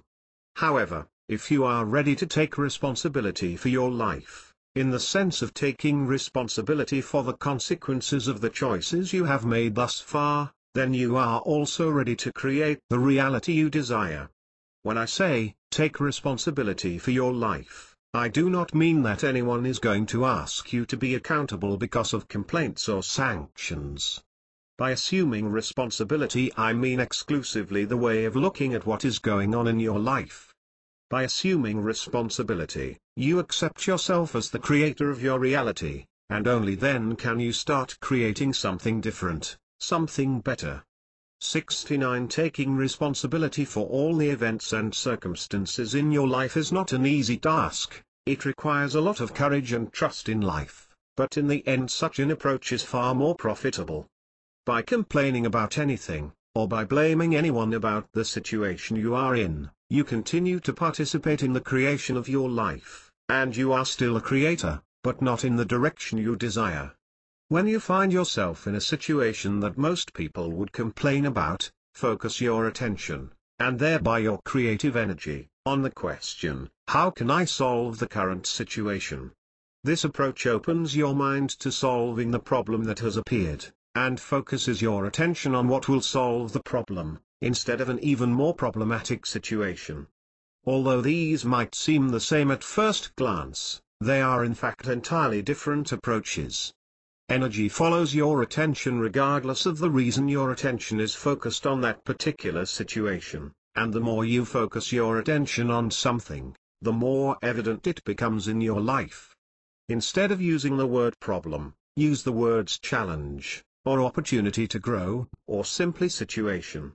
In our society, the word problem is almost always associated with something negative, even though, if you look back a bit better, it was precisely your problems that caused you to change and think about life and your goals most.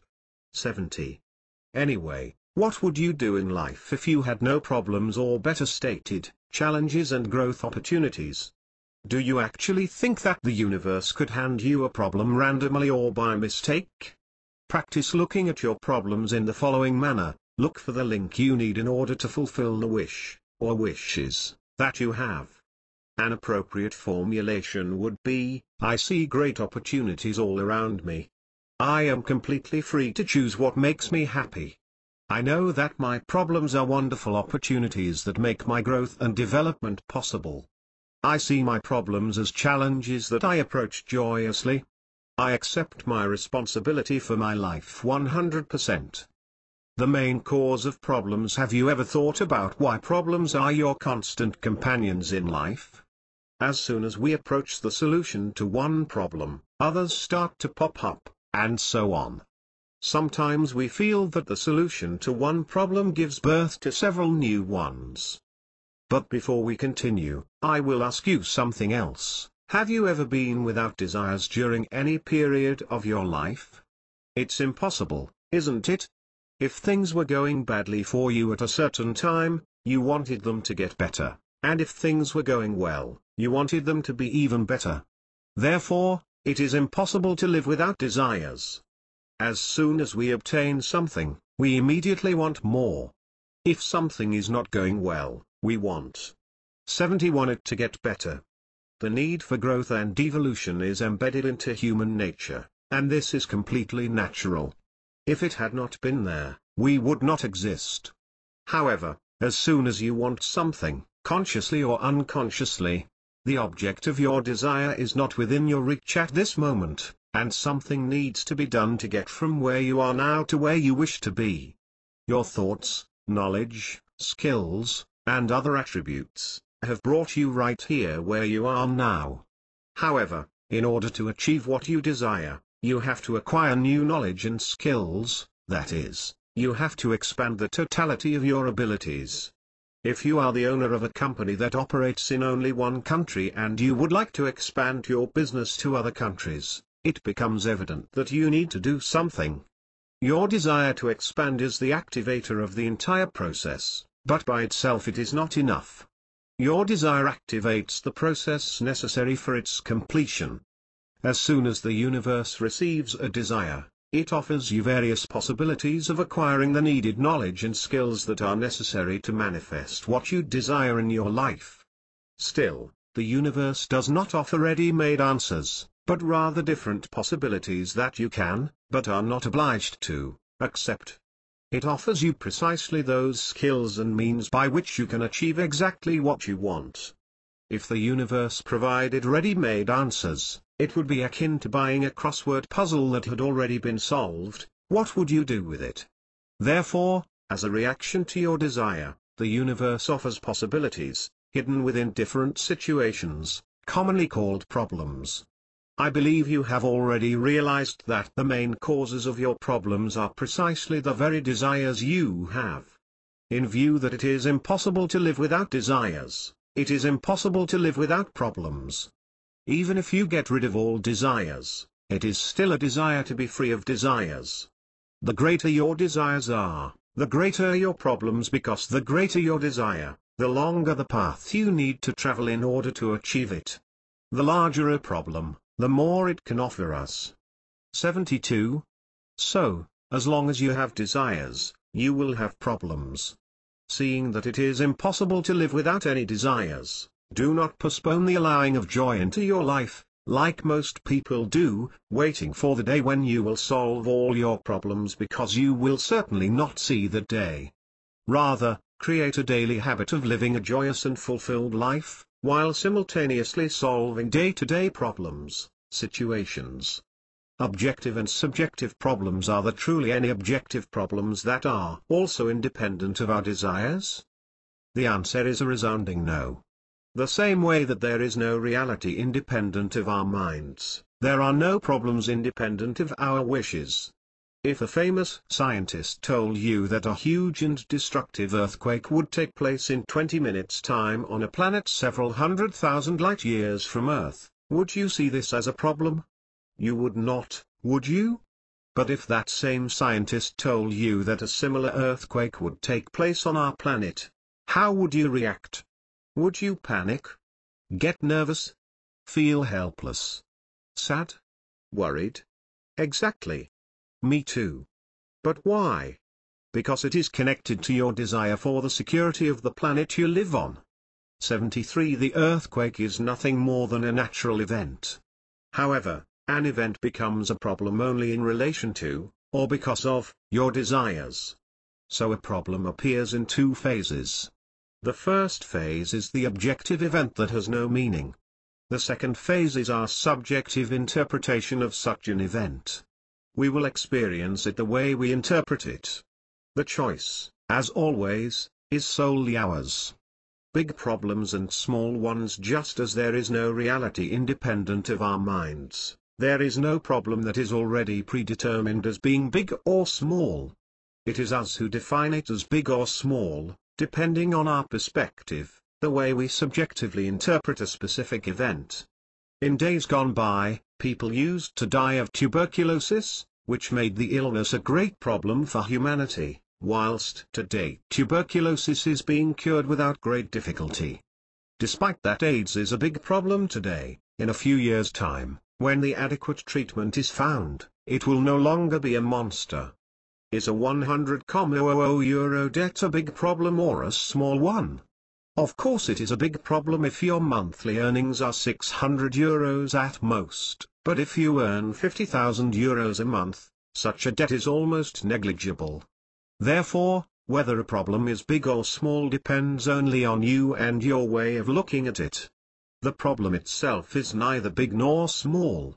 The situation, which we call a problem, is in its essence just an event, the result of something, and our way of looking at the problem is what defines it as being big or small.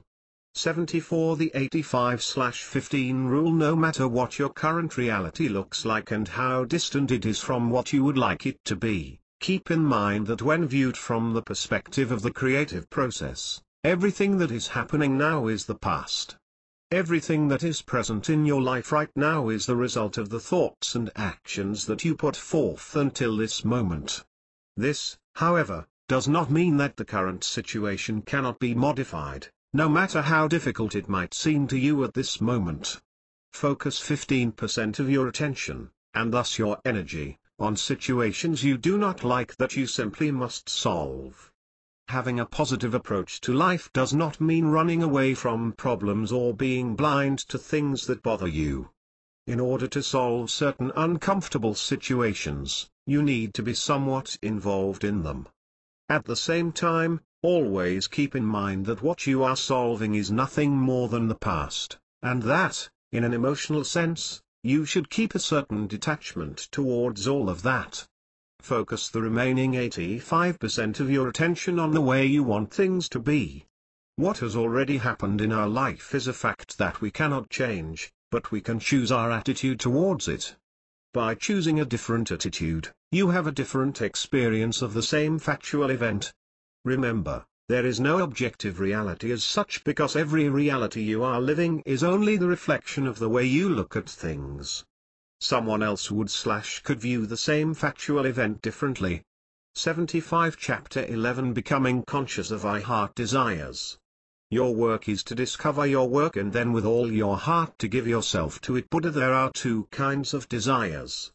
There are those that emanate from ourselves, from our hearts, the heart desires, and there are those that have been imposed upon us by society. These are the imposed desires.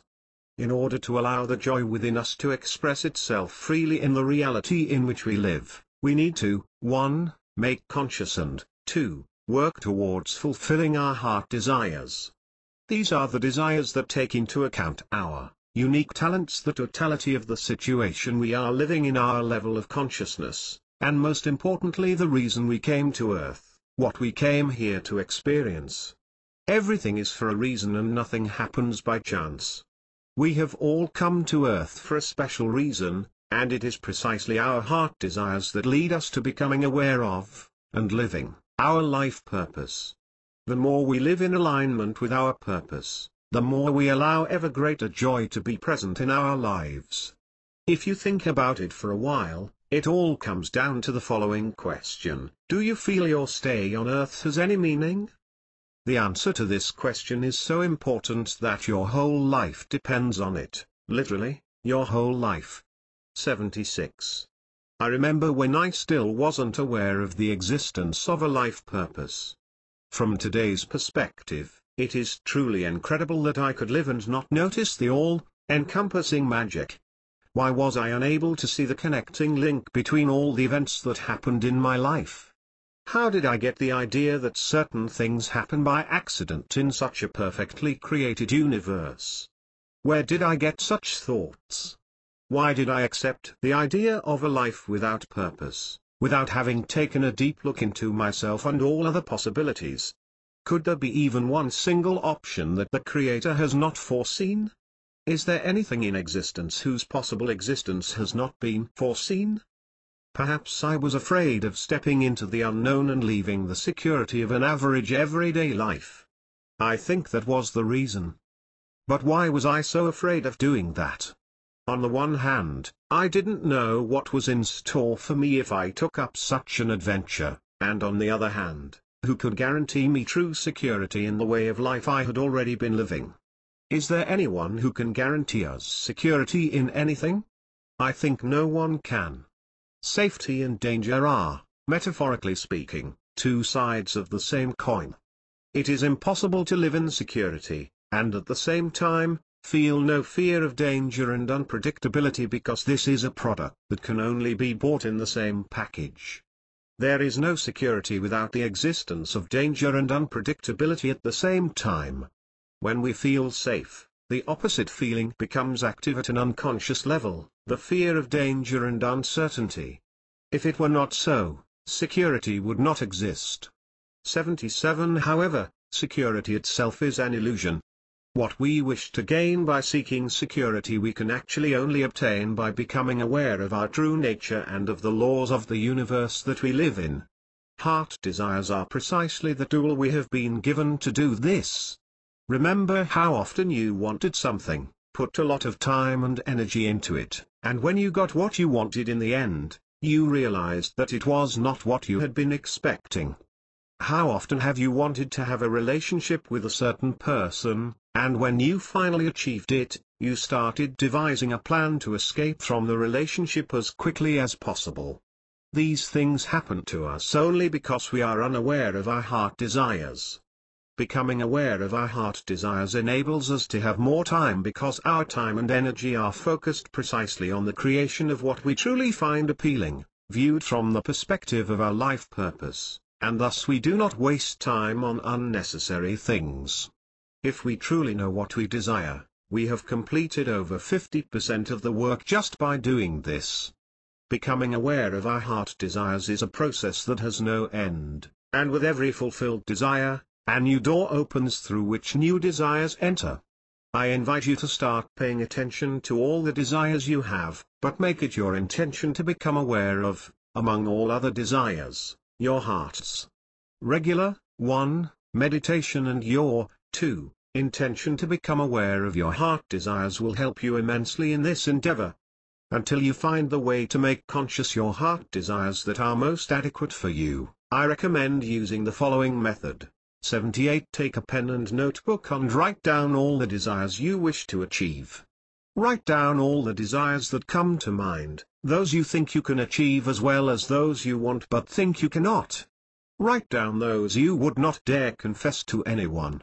Meditate for about 20 minutes. When you are finished, get the notebook with the desires and read through them slowly with the intention of identifying the heart desires. The above-mentioned method does not have to be done every day, only when you are in the mood. Approach the whole process in a relaxed fashion, and your heart desires will be revealed to you without effort, and in a way you understand. Either they will be some of the desires you had written down, or you will receive a completely new desire that you will recognize as one of your heart desires. A relaxed and natural attitude with no set deadlines within which you have to find your heart desires is the most important factor behind this process. It is important to focus your intention on becoming aware of your heart desires. They will surface in the order best suited to your current life situation. The inner wisdom within you knows your intentions and is just waiting for the right moment. Finding one's heart desires is, in fact, not a big issue. On a deeper level, you already know them. You don't need to complicate things or work hard in order to become conscious of them, but simply state your intent to become conscious of them and allow them to rise to the surface. Your heart desires are those you have always dreamt about and didn't dare achieve for various reasons. When you recognize your heart desires, a feeling of joy, enthusiasm and a will to act to achieve those desires is inevitable. 79 It is never too late to start becoming aware of your heart desires. It is never late to start living your dreams. Life constantly offers us new opportunities that are exactly suited to the time, place and situation we are in, but that we often can't recognize due to our rigid attitudes or belief systems. You need to realize that you are not the attitude, you are the one who can choose any attitude you like. An attitude is an attitude. You are you. You can choose any attitude you like, but by doing so you don't become your attitude, unless you identify with it, which we will talk about later. Be flexible with your attitudes and belief systems, and adapt them in a way that will align with your heart desires and dreams. Dare to live your dreams. Dreams are not for dreamers. Dreamers are soon left without dreams. Dreams evade those who don't firmly resolve to fulfill them, and who don't work to achieve them on a daily basis. Dreams stay only with the bold, disciplined, persistent and courageous. Live your dreams. This is the most beautiful and precious thing you can do for yourself and the world. This is why you came to this earth. If there is such a thing as sin, the worst sin is surely not living your dreams. Becoming aware of your heart desires is indeed a great act, but the mere act of becoming aware has no real meaning if you aren't ready to do anything in order to manifest those dreams in your life. Let us start by explaining the practical methods to fulfill them. 80 magic keys for setting and achieving goals. We have already spoken about the importance of becoming aware of our heart desires. However, the mere fact that we are aware of them does not mean that our job is complete. Once we have become aware of our desires, we have to fulfill them. Although some authors make no difference between desires and goals, in the context of this book, a desire presents a wider concept than a goal. I use the term desires as a somewhat more general term, while goals are those that help us manifest our desires. One of your heart desires might be, for instance, to provide medical care for people who have a certain disease, while one of your goals, in the example mentioned, might be to become a good doctor. In order to do this you have to complete medical school, and then specialize in a certain field of medicine, and do all the other things that are necessary in order to become qualified for what you want to do. The suggested methods are just basic models of how this process works, and you will have to work out the way to apply them in life yourself. Each of us is different, and regardless of how well a certain method has been described, there is always something remaining for you to do on your own while utilizing such methods and taking into account your personal preferences, lifestyle habits, and life situation. When it comes to setting goals, the common wisdom given in most books say something like the following: find out what you really want, set a deadline. No wind will be of any use to the one who knows not where to sail. Seneca 81. Write it down on a piece of paper, and start accomplishing it, doing something that brings you closer to manifesting the goal every day. The emphasis is mostly on how to reach the goal. I, on the other hand, view the problem somewhat differently. How to achieve a certain goal is not as important as the following: why you wish to achieve it, and how to align your goal with its corresponding heart desire. If we find the reason why we wish to achieve it, we arrive at the motive behind that particular goal, the motive being the most important thing in the process of achieving your goals. Only a powerful motive is capable of giving you enough strength to overcome all obstacles that will undoubtedly appear while reaching towards your goals. When you have a good enough motive, nothing can stop you from achieving your goals. As the old saying goes, where there's a will, there's a way. A proper motive is precisely what activates our will. The more our motive is in alignment with our heart desires and our life purpose, the stronger it becomes. We have already spoken about the emotions that lie behind all of our desires. With this method, we use the desired emotions as a starting point. Only when you have clearly defined the emotions you wish to achieve, that is, those emotions that you wish to be present in your life, do you start reaching for the object, thing or experience that you think will give you the feeling you are looking for. Magic key no. 1. Everything we desire to experience, we desire only in order to experience a certain feeling or combination of feelings. The time and place in which we are living determine the external appearance of the goals that we have. However, the true motivation is the feeling behind all this, and thus we expect it to be activated and present once our goal has been achieved. 82. Let's say that you wish to become a successful doctor. Someone who wishes to become a successful doctor does not wish to do so in order to be a doctor, but because they expect to feel certain feelings in their life. Being a doctor means nothing in and of itself. The function of being a doctor only allows the person to feel the experience that he or she expects to feel while performing the duties of a physician. We go through each life experience solely through our feelings. You have gone through the list of emotions, on page 64, and you have, for example, decided that you wish to become a doctor because you wish to feel useful, responsible, honorable, reputable, dignified, and ambitious. After this, feel each one of the selected feelings separately, as if it was already present within you. Feel it as if it really existed. Then, having felt them separately, take all the feelings and mix them into one unified feeling. It is precisely this unified feeling that is your main motive that is prompting you to become a successful doctor. The more clearly you are able to define the chosen feelings, and the more frequently you keep them active during the day in the form of a unified feeling, the more you create precisely the vibration that will attract to you the situations, people, books, etc. required for you to become a successful doctor, or, more importantly, something entirely different and much better, which you would not even have thought about when defining your goal. Now imagine a personal goal that you want to achieve. What do you think you will get when you achieve this goal? Can you define precisely what you expect to get by achieving such a goal? This is the basic question that you need to have a precise answer to before you approach the achievement of any goal you might have.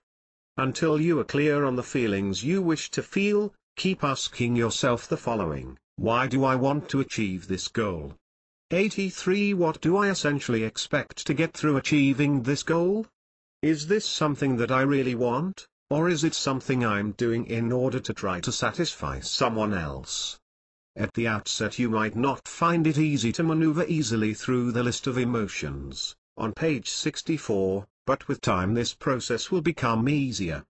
The more precisely you bring these feelings together, and the more often you activate them, the faster and more easily you will be able to achieve your goals. Defining your desired feelings related to specific goals is the most important part of goal setting. Your feelings are your motive to fulfill a particular goal. Your motives are the answer to the question, why would we even try to achieve a certain goal? Motives, especially the powerful ones, are like the fuel that continuously and powerfully moves our entire being toward the realization of our goals. Magic Kino.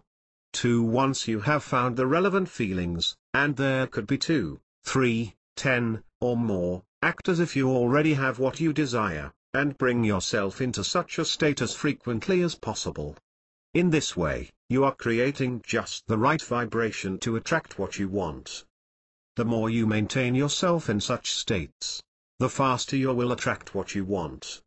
The universe is continuously reacting to, answering, the vibration that you are offering. Magic Kino. 3. Once you have become clear on the unified feeling, it is extremely important to write down your goal or goals, and to do this every day, and keep them in a 84 visible place, by means of which you are adding power to the aforementioned process.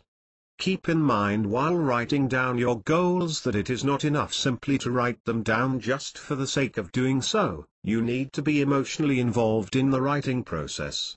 Write them down as if it was the first time you have done so. Don't allow the process to become a mere routine. As you write, ask yourself the magic question: do I already feel the way I think I would feel if my goal had already been accomplished? Let the emotions you feel while writing your goals down be the main indicator of your alignment with the goals you have set. Let your goal be clear, unambiguous, and described in very specific detail. A goal that cannot be described in detail is not a goal. If you do not have a clear vision of your goal, set a goal to get a clear vision of your goal. Write your goals down in the present tense, as if they have already happened. Remember the vibrational factor we talked about earlier, and personalize them. For example, I have passed my anatomy exam. Or it is my intention to pass my anatomy exam. Etc. Know that the only dimension of time that exists is the now, even if you are talking about the past or the future. Everything is happening now. back in high school, I read in a certain book about the importance of writing down goals, but I paid no attention to this. I thought that there was no need for something like this because I knew the goals that I wanted to achieve then. Later on, however, just to try it out, I purchased a small notebook in which I would write down my goals, and in this way remind myself of them frequently and focus my energy on achieving them. When I wrote down my goals, I understood that I didn't have a clear idea of what I wanted out of life. Therefore, it comes as no surprise that I wasn't happy with the reality I was living. Writing down my goals was very time-consuming and irritating for me, but it was an investment that made my life easier and saved me a lot of time by eliminating the goals that were unimportant to me. 85 After writing down my goals, I finally realized that everything that was happening in my life was just a reflection of what was inside me. If I personally had represented the universe, I simply would not have been able to give myself more than what I had at the time, and more than I was. Today, when I see that things are not going the way I want them to in any aspect of my life, I know who to turn to. I suggest you find a notebook with an impressive cover, and with a design that feels serious. Use it solely to write down your goals and ideas that could be used to help achieve them. Keep the notebook in an accessible place. Every day, look inside your notebook several times and keep your goals company. When your goals are on paper, it is much easier to create and maintain a unified feeling required to achieve each one of them.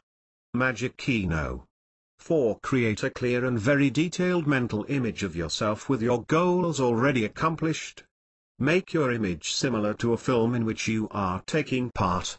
Put as much detail into it as possible. Every day, imagine what your life would look like if all your goals had already been reached. Feel it. Try to create such a vivid mental picture, accompanied by all the desired feelings, that in the end you almost feel no difference between your imagined accomplished goal and what you will feel when the goal manifests. Don't worry if you cannot create a clear mental image. Just play and enjoy the game. Your mental images will become more and more vivid over time. Look at the mental picture creation as a game you like to play. Do this for at least 10 minutes a day. Magic Keynote 5. 86 Always bear in mind that your activities on the physical plane are just a reaction to the energy you have inside. Your activities on the physical plane are necessary for you to receive what you have already created. So you are not creating on the physical plane, rather, your entire physical activity is simply your reaction to the predominant vibration that is active within you. Thought is action. Your physical activity is a reaction. Every one of your physical activities is preceded by conscious or unconscious mental activity. Magic Keynote 6 It is important for you to feel that the goal you have envisioned is possible and achievable. If a certain goal feels unrealistic, and you can't envision yourself already having it, it is better to subdivide the goal into several phases and start with the phase that seems achievable. In such a way, you will bring the frequency of your energy fields closer to the vibration of the final outcome that you wish to achieve. Each success will bind itself to the previous one. Magic Keynote 7 Don't try to predict how the goal you have set will appear in your life. That is not your job. The universe does not like it when you butt into its business. Do your part of the work properly and let the universe do its job. The more you meddle with predicting in how your goal will materialize, the more you slow down the entire manifestation process. Magic Keynote 8 Every time you wish for anything, the universe hears it and reacts instantly. It is said that no prayer goes unanswered. However, due to various beliefs that are, evidently, deeply rooted in our subconscious minds, it might sometimes seem as if, despite your insistence on a certain wish, nothing is actually happening. 87 Needless to say, the reason is, as always, that you are mainly thinking about the lack of what you desire. Due to the power of the subconscious program, a set of beliefs related to a certain aspect of life, you can't become aware of what is actually happening and why. and how you are stopping yourself from getting what you want. Goals that are not defined clearly and the frequent changing of goals are also part of the reason why nothing is happening. A clearly defined goal is half the job done. Sometimes, however, and for our own higher good, the universe does not wish to give us something we want until we ourselves remove the beliefs that could be more damaging than helpful in achieving a particular goal. For example, let's say you have set the following goal: more money in my life, and you have determined the monthly earnings you desire. You have created the relevant formulations, you have written your goals down, you are making sure that your thoughts are aligned with what you want, and you are doing everything else that's needed. However, there is a belief you are unaware of in your subconscious mind that says, a lot of money brings many worries. In such a case, even if the universe were to deliver more money into your life, you would have many more worries than before as a result of your unconscious belief. Therefore, it is advisable to first become aware of and remove such a belief, and only then start creating the desired amounts of money. We have already mentioned feelings, motives, that are hidden behind all of our goals, so more money in our lives will mean nothing if our worries increase in proportion to the amount of money we make. In such cases, I recommend the following. Imagine a ball of white light in the area of your heart energy center, the area of your chest at your heart level. Let this ball represent your inner wisdom. Focus your attention on it and send it the following request: I ask to be shown all the beliefs, decisions and programs that are in any way preventing me from having manifest in my life. Place your desire in the blank space: things, relationships, states of being. 88. Becoming aware of beliefs can happen at any time, in any way. It could be a meeting with a certain person, a dream, a book, a lecture, or a flash of inspiration. Don't worry if you can't imagine the white ball clearly. The most important thing is to have an intention to contact your inner wisdom. Don't try to place conditions on the way you will receive the answer. Simply be awake during the day and as present as possible in the moment of now. The intelligence you are talking to knows your problem and knows the best time, place, and manner of fulfilling your request. It operates from the level of your true nature, and not from the level of your personality, and thus has a more complete picture of your life. Repeat the above-mentioned procedure every day until you get what you want, or until you give up on your goal if you realize that it is not what you really desire. When you become aware of the beliefs and unconscious programs that are preventing you from achieving one of your goals, replace them with beliefs that are in alignment with your goal, using the method described in Creating Beliefs. Magic Key No. 9. Write down the goals you wish to achieve, but sort them according to your priorities. Give the greatest amount of your energy to those goals that are at the top of your list of priorities. Magic Key No. 10. 89. Be persistent until you achieve your goal regardless of anything that might be stopping you. Goals are achieved only by those who are persistent until the end, and who are ready to endure literally everything that comes in their way on their path to achieving their goals. Come to a clear decision that you will persist on your path to achieving your goal until you achieve it. If your stated goal is in alignment with one of your heart desires, you can definitely achieve it. Of course, it would be senseless to persist in manifesting a goal that has become meaningless to you in the meantime. But that's not what we're talking about here. Magic Key No. 11. Think about the new skills and knowledge that will speed up and make easier the manifestation of certain goals. You might conclude that it would be good to learn a foreign language, to get better acquainted with a specific computer program, or to develop your sales skills, and enroll in a course or order a few books or audio programs about sales. Magic Key No. 12. Talk about your goals and desires only to people who are like you, those who set goals and write them down themselves. Others don't need to know this because it is not their business. Keep in mind that the vast majority of people are not living life fully and will unconsciously try to make you lose your motivation as soon as they feel your 90 enthusiasm.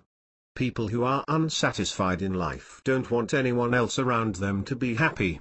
Not only that, but they are very irritated by the presence of people who are happy and satisfied and who see a meaning to life. Unfortunately, you will have to come to terms with this, and the sooner the better. Don't resent such people, rather, help them to become happy themselves or simply ignore them.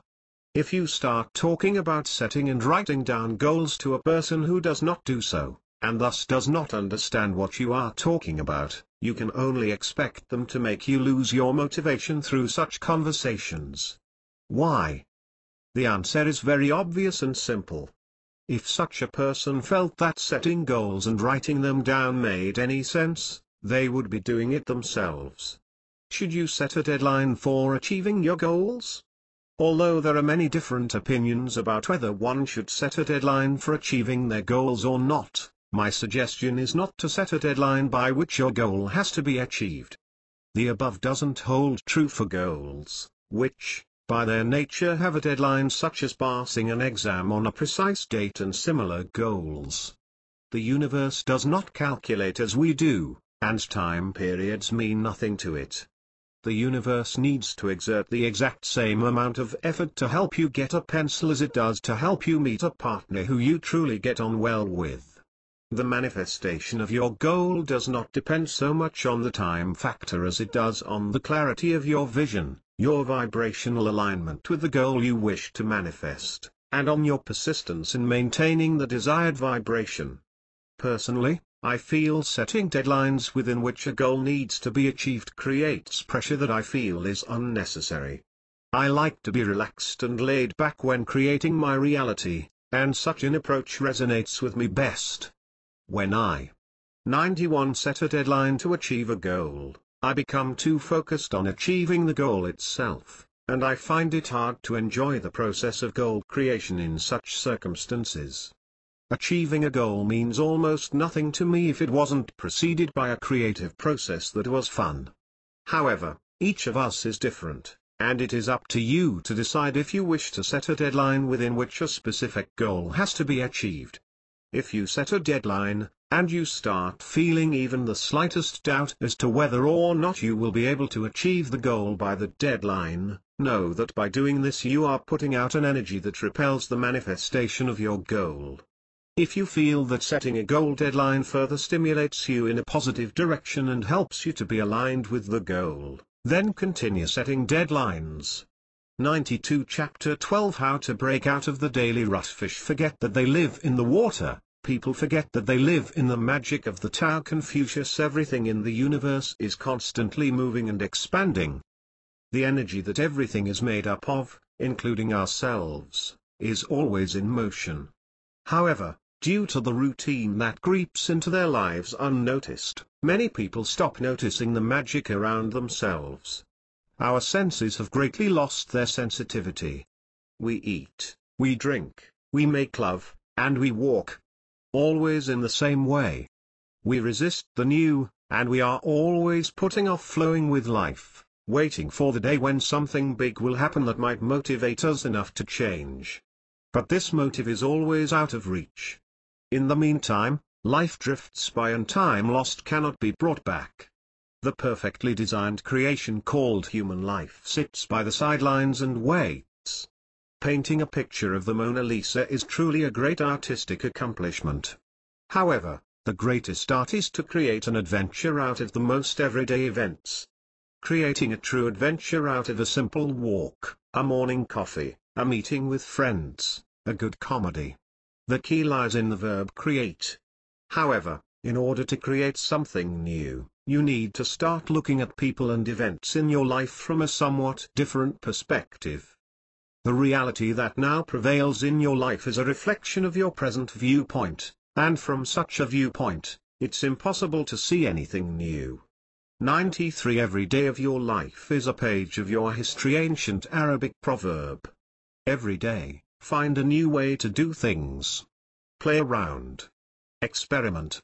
Change your route to work every now and then. Park your car in a different spot. Introduce a new food into your diet that you previously never ate. Every now and then, do your grocery shopping in a store where you haven't been temporarily. Change your family's seating at the dining table. Try to notice a new detail in your surroundings every day. Order a drink you have never tried in the cafe. Spend at least one day a week without watching TV or reading the daily paper. Watch a film you would never watch otherwise. View the people you knew for a long time as if you had just met them. Try to look for new qualities in them. Take into account that those same people have a completely different kind of relationship with other people to the relationship they have with you, but by always viewing them in the same way, you are not allowing themselves, nor yourself, to truly get to know Yakotha.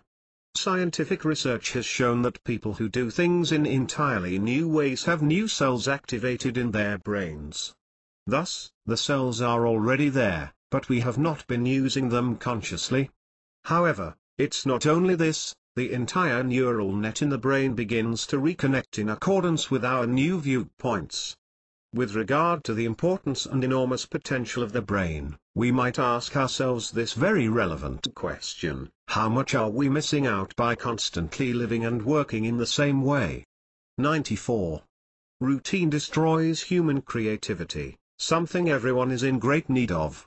Let your reactions to situations around you be fresh creations that you create specifically for each situation, and not routine behaviors that you regularly use in similar situations. Whenever you approach someone or something with a pre-created concept, you stop being a human being and you become a robot. Every time you react upon your surroundings routinely, you stifle your creativity and make yourself dumber. Anti-global pollution protests, anti-global warming protests, anti-terrorism protests. Why does no one object to the global dumbness that is going on a daily basis?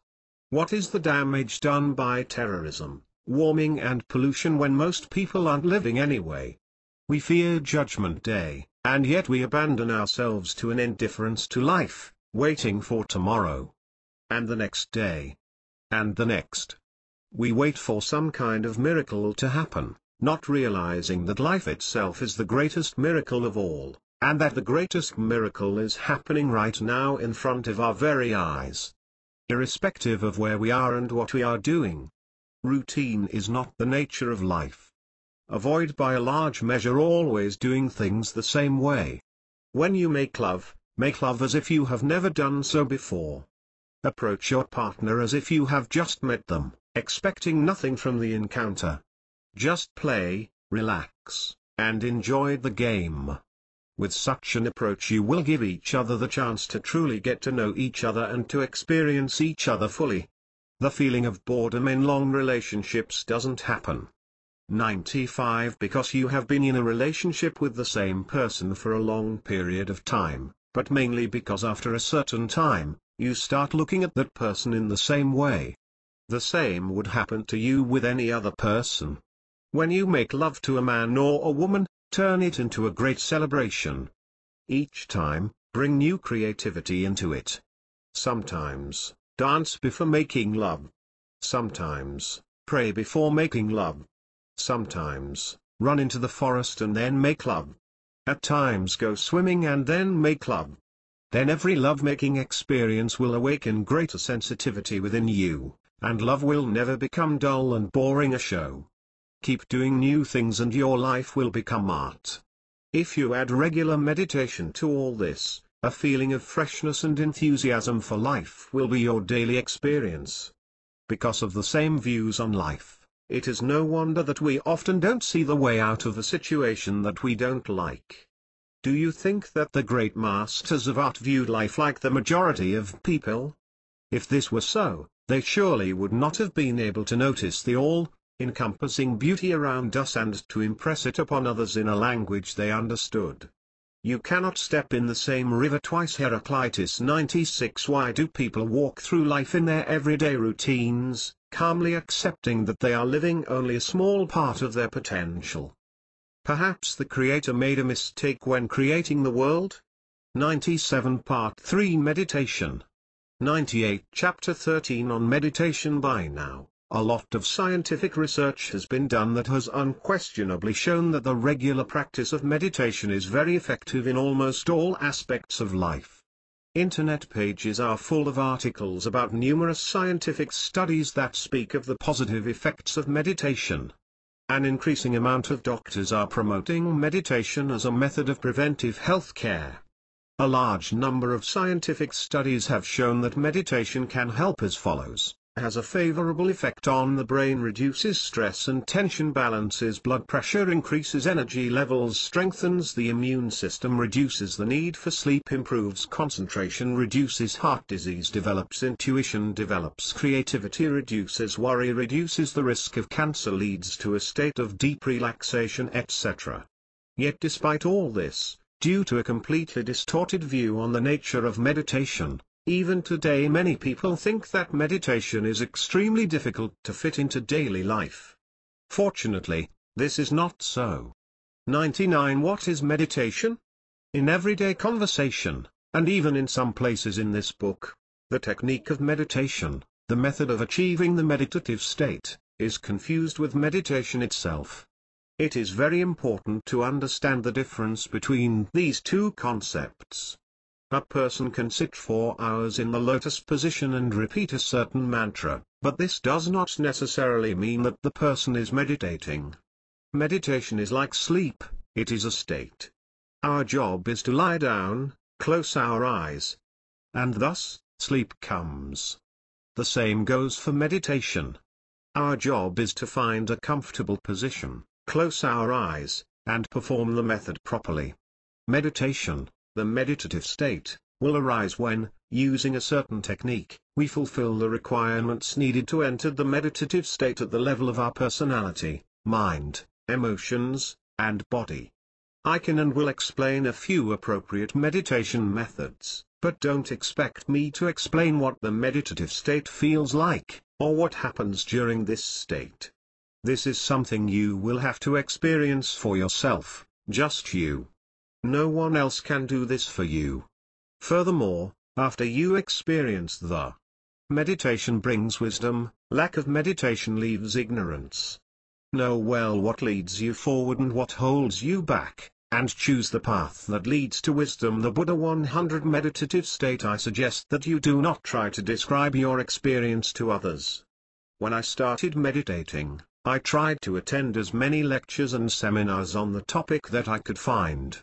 I have to admit that nothing confused me as much as talking to the seminar attendees who had already had some meditative experiences and would retell their accounts to each other. Some had seen a white light, some had seen the colors of the rainbow, others had heard beautiful sounds. Memories of past lives. The experience of existing in different places at the same time. Whilst I had felt none of that. I must have been doing something wrong, I often thought to myself, otherwise I too would have heard or seen something. Anything. This state of affairs burdened and frustrated me greatly. I would spend hours in daily meditation and there would be no trace of lights or sounds. I was so expectant of anything that I thought I should experience that the whole time I was missing out on simply being in meditation, thus allowing what was best and most necessary for me to happen. Luckily, back then I met a few people who I considered experienced meditators who helped me solve my frustrations. My advice to you is to keep your experience of meditation to yourself. Whatever you might have seen or heard in meditation is meant for you, and there is no need to talk to others about it. Sometimes in meditation you can receive guidance about the way of life that would be correct for you. Be grateful for this, but don't give in to the temptation to judge the lifestyle of others who live completely different lives. Remember that we are all different and the term correct living does not exist in a form of behavior, which is the same for everyone. If we feel something to be correct, this relates only to ourselves and we should not burden those around us with our concept of correctness. Too many people claim to know the universal truth that everyone should follow, and by spreading such truths in order to save humanity, they 101 Meditation and becoming aware of the joy within us impose their own beliefs on everyone around them without even being asked for their opinions on the subject. Don't fall into that trap. It is an ego system in action, and nothing more.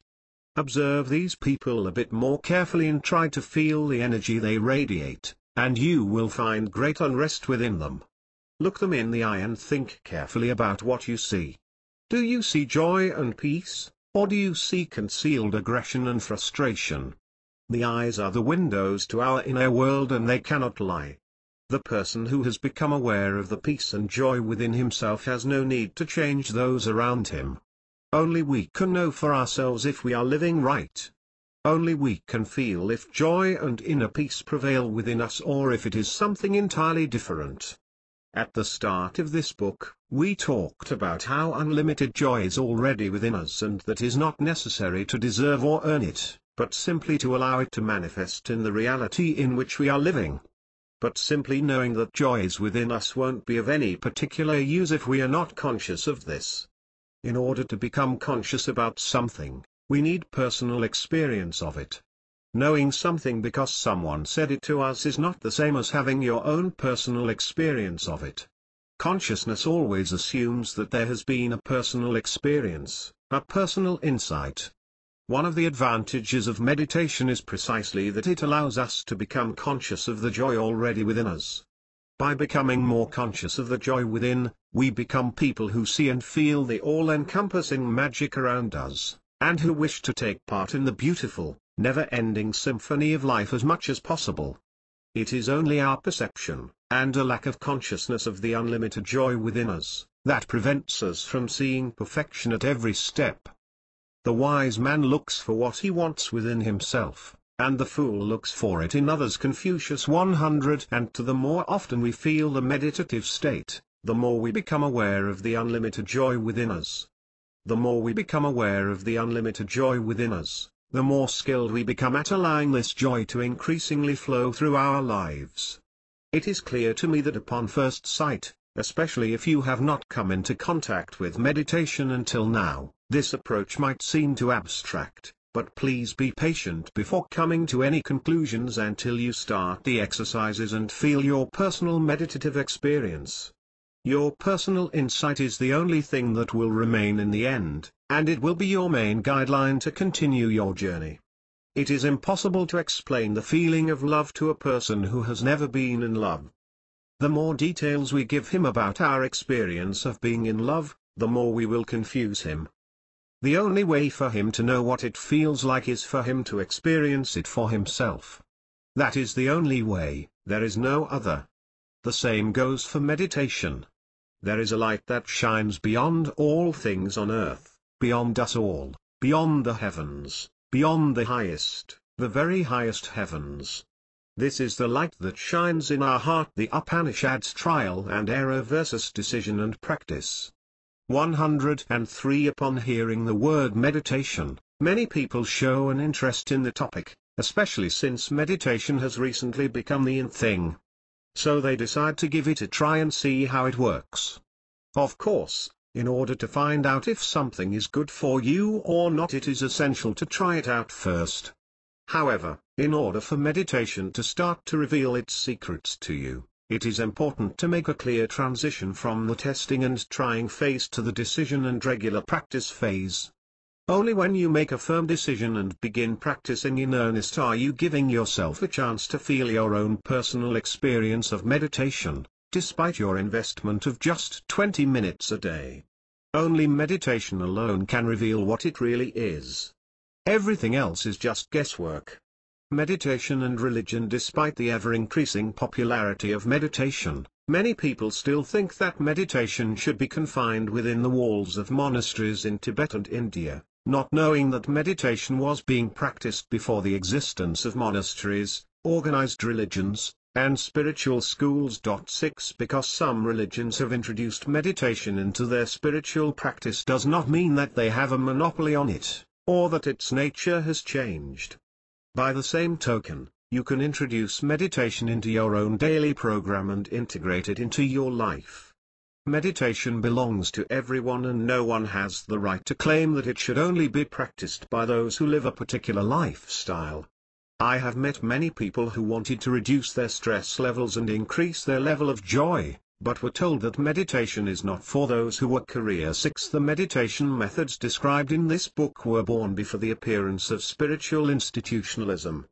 100 for ambitious, or for those who weren't ready to dedicate a lot of time and energy to meditation, in addition to turning their lives around completely. Discouraged in this fashion, many chose to leave meditation and self-improvement for their retirement period. Unfortunately, many senseless limitations and rules were, and still are, attached to meditation and what the term implied. Meditation does not require us to reject the religion or culture that we were born in or to adopt a new lifestyle. Rather, it is merely a scientific, systematic method whose aim enables us to explore and become aware of ourselves. Meditation and the unconscious mind. The root of all human suffering is ignorance. Potentially the only reason for our dissatisfaction is ignorance, or put another way, the lack of consciousness. If we were completely conscious, we would be able to live in uninterrupted joy and fulfillment and be at peace with ourselves 24 hours a day. Although in today's world of generalized anxiety and stress, this goal appears overly ambitious, it is indisputable that every step towards expanding consciousness, however small, aligns us with our true nature and brings us more joy, fulfillment, and peace in life. Meditation affects the process of expansion of consciousness favorably, and by doing so helps us greatly in becoming conscious of our beliefs, decisions, and 105 various subconscious programs that have been controlling our lives until now, without us even being consciously aware of it. But it doesn't stop there.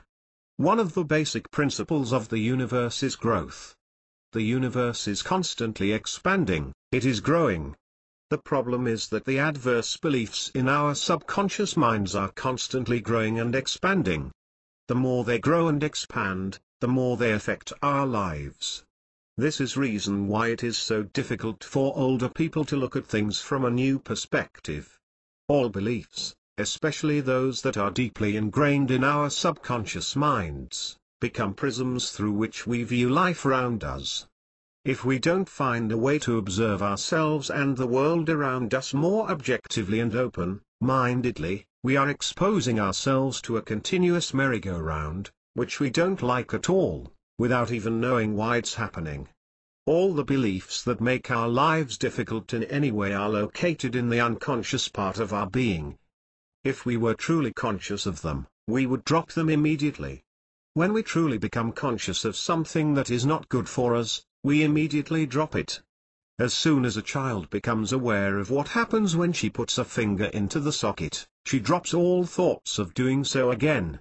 Meditation is an excellent means of penetrating our unconscious and becoming conscious of the beliefs, decisions, and various subconscious programs that don't allow us to live the life we would like. The feeling of pleasure as an obstacle. A student came to his teacher and said, "My meditation is terrible. Either my feet hurt, or I am perturbed, or I feel sleepy. It's simply terrible." "That will pass," said the teacher. A few days later the student again came to visit the teacher, and said, elated, 106 Copyright Thomas Love Tomic, all rights reserved worldwide. http://tomic.com My meditation is wonderful. I am so free, calm, I feel alive. It's simply wonderful. That, too, will pass, said the teacher. Ancient Zen story. When people start meditating, they typically have no expectations about what it should look like. Because they have no expectations, they don't interfere with the processes that are going on. However, as soon as they feel pleasure in meditation, a problem appears. They expect that feeling of pleasure to appear again. In fact, they expect it to be even more intense. In such moments, it is important to know that a mind game is occurring. The mind constantly wishes to repeat what is pleasurable. But bear in mind that the pleasurable sensation you felt in meditation appeared of its own accord and not as a result of your wishes. As soon as you want the feeling to return, you go back into the past, and by doing so you don't allow the present to bring what's best for you. Whenever you approach the meditative process with any expectations, envisioning what it should look like or what should happen, you ruin the natural course of energy and allow your mind to lead. Meditation, or rather the meditative state, is a state beyond the mind, and as long as the mind is giving the orders, it is impossible to experience meditation. It would be best to approach meditation every time as if it was your first. The concept of enlightenment: he who knows does not speak. He who speaks does not know. Lao Tzu 107. Meditation is often linked to the concept of enlightenment. It is quite difficult to find a book or internet web page that describes meditation without mentioning this term. It might seem a bit strange, but I am coming to realize just how much the term enlightenment confuses people on the path of meditation. Any ideal, including the ideal of enlightenment, is placed in the future, which in its very essence contradicts the nature of meditation. Meditation can only happen now, in this moment, and thus making enlightenment the goal of your meditation, means disturbing the whole process. Every ideal is like the horizon. We see it somewhere in the distance, in the future, but as soon as we draw near, it slips away. Think deeply about any of your ideals and you will realize that you don't really know exactly what you want in that area of life.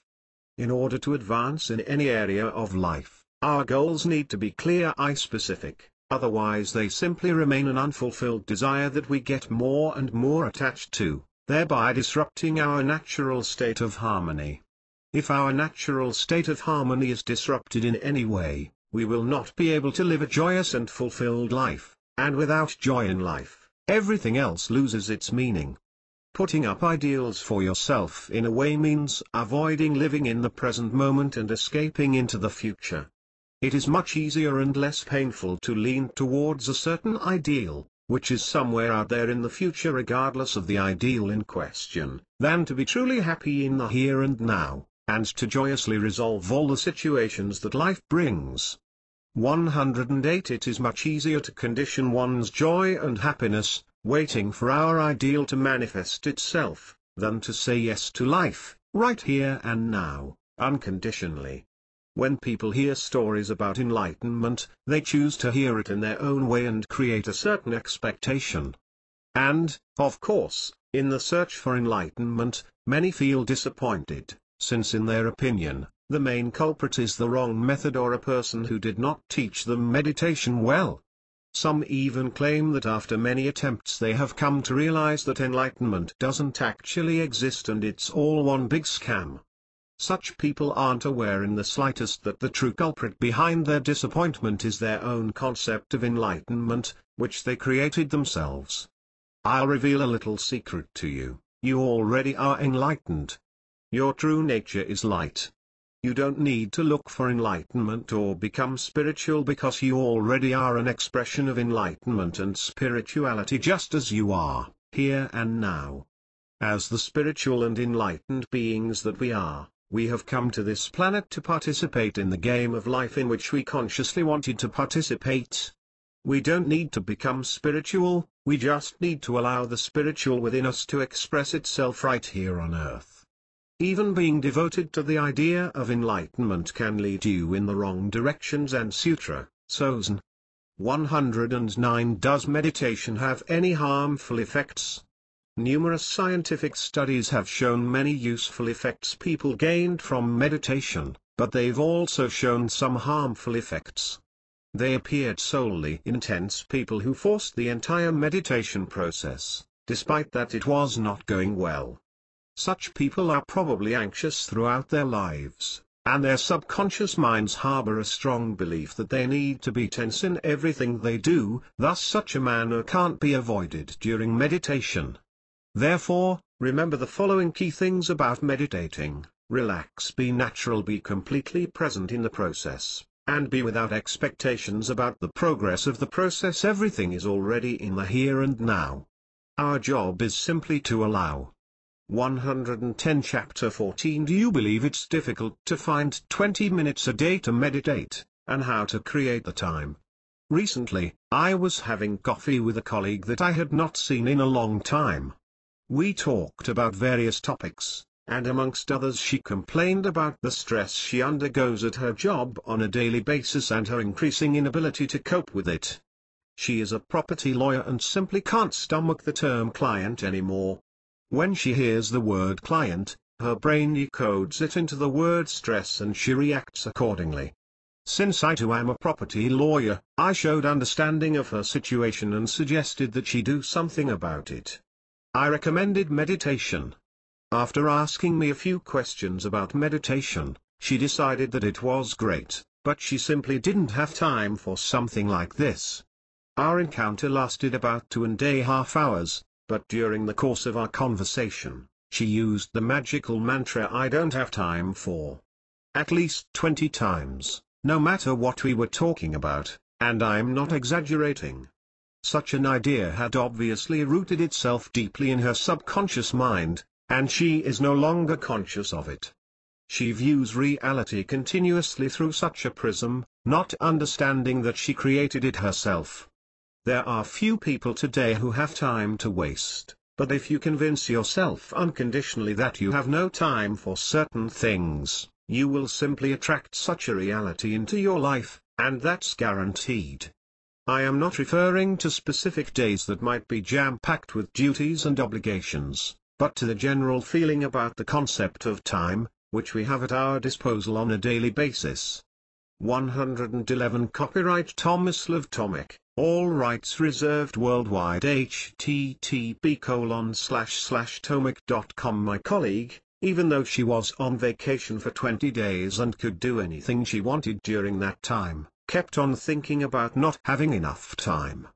Let us take her case as an example once again. She is a very creative, fun and capable person at the same time. She is a person who finds it increasingly difficult to handle stress, and this is starting to become a bigger problem for her, so that even during her vacation, she can't stop thinking about it. In order to solve this problem, to decrease her stress, I suggest that she meditate for about 20 minutes a day. My idea sounds great to her, so the problem isn't that she thinks meditation won't be of use to her, but she feels that she has no time for it.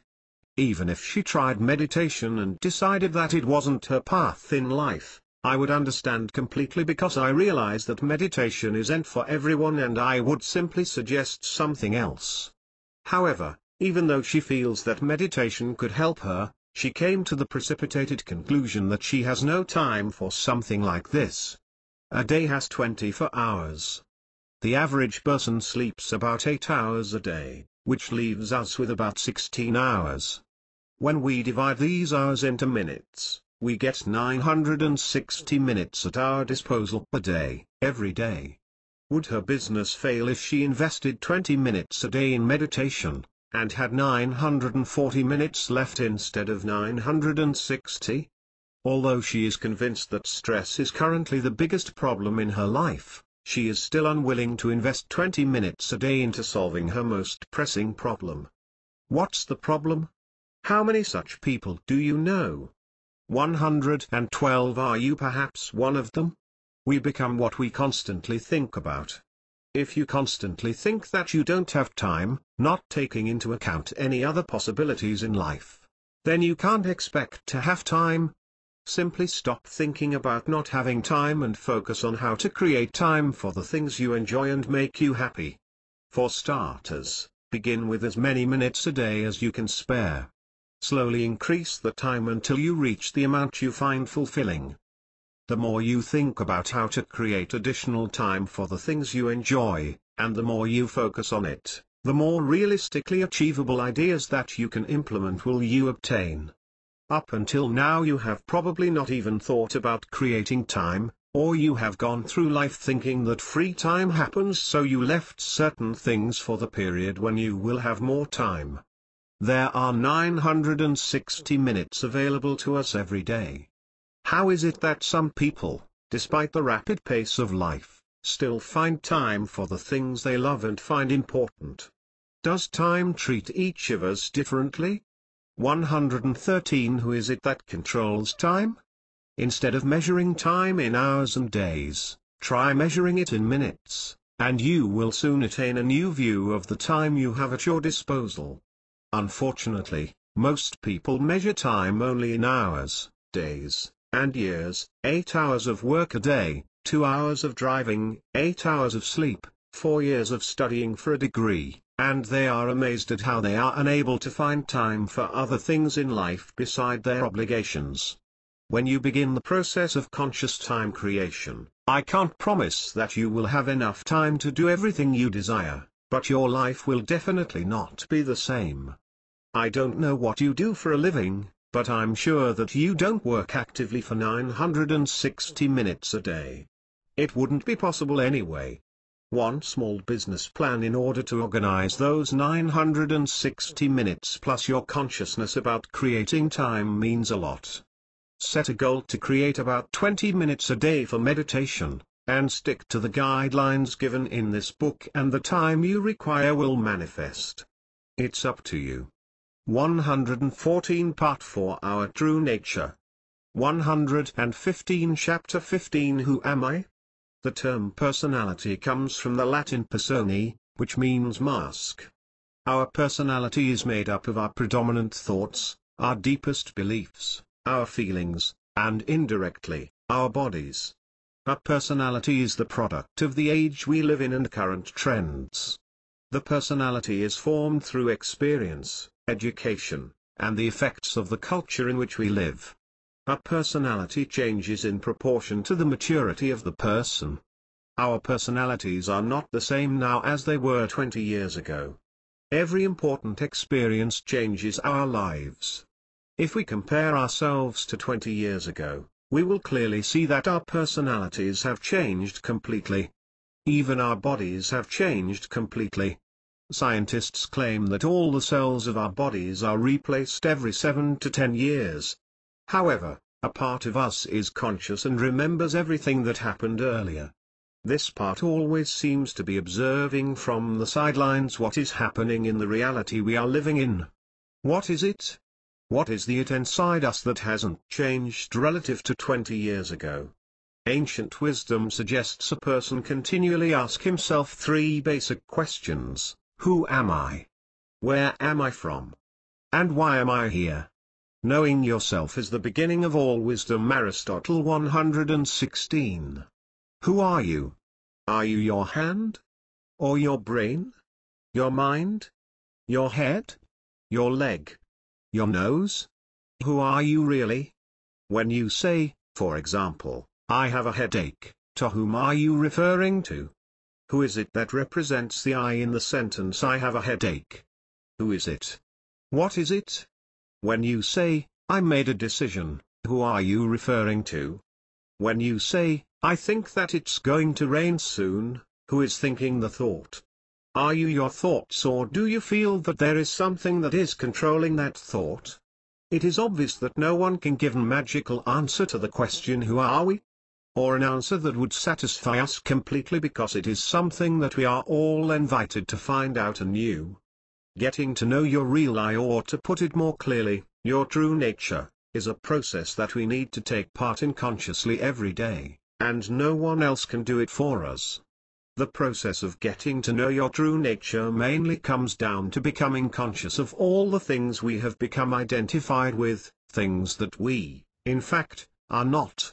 To birds, united always, and known by the same name, closely cling on the same tree.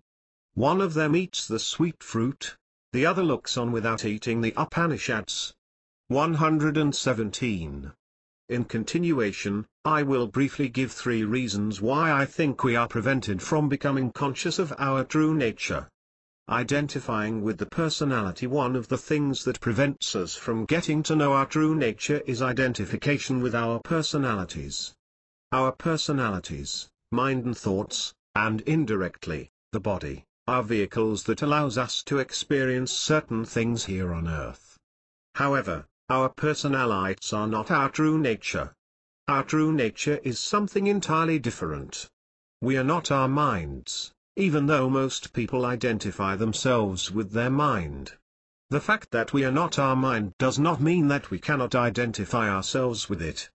Every attachment, even the attachment to the mind, identification with the mind, creates a sense of dependency and makes us unhappy. Every time you feel that you can't do without a certain person, thing, or experience, that is, when you think that you are incomplete without the said person, thing, or experience, the mind is controlling you and not the other way around. Attachment, identification, disturbs the free and unobstructed flow of the energy of joy, and the more you attach yourself to a certain person, thing, experience, or anything else, there can only be less joy.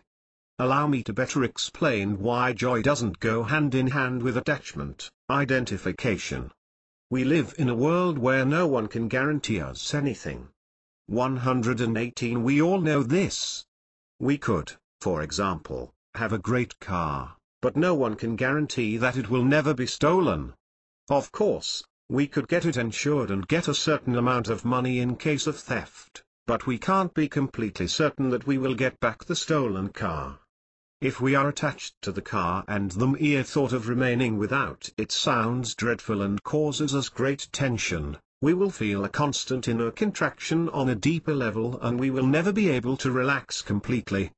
As long as there is a danger that someone could steal it, in other words, as long as we own it, the contraction we feel inside doesn't allow the joy within us to flow through us freely. I mentioned the car only as an example. We can be attached to anything because the object of our attachment is not relevant. The important thing is our state, the vibration we emit in that moment, which, while we are attached to anything, cannot resonate with the energy of joy within us. In order for the joy within to flow through us, we have to flow with it, and attachment always stops us from doing so. Many people think that money and an abundance of material things corrupt people, but that's completely wrong. It is true that the things we are attached to, the things we identify with, corrupt us. If we are attached to money, the more money we have, the more corrupt we will become. We will tend to notice more potential thieves around us, and we will think that the people we associate with are there only to use us. We will always be worried about recessions, the influence of Planet X, and falling stock prices. We will always be focused on the things that can take away the money we have. By living in this state for a prolonged period of time, we will, of course, become corrupt. But such a corrupt state will not be a consequence of the money we have, but will arise as a result of our focusing on various kinds of negativity. We become what we constantly think about. An entirely different situation, however, would be a person who has a lot of money and an abundance of material things, but isn't attached to them. Money and possessions bring such a person greater freedom and choice. The more money such a person has, the more his freedom and choice expand. To such a person, money becomes a blessing that brings him only well-being, as opposed to the person who is attached to his money and to whom money brings nothing but problems. 119. Whenever you feel attached to something, know that you are, in fact, attached, identified with, your mind, because everything you see around you is simply a projection of your mind. Both ancient scriptures and modern science attest to this. Our minds are nothing but a tool, a marvelous and perfect tool, but a tool nonetheless. Our thoughts are just tools.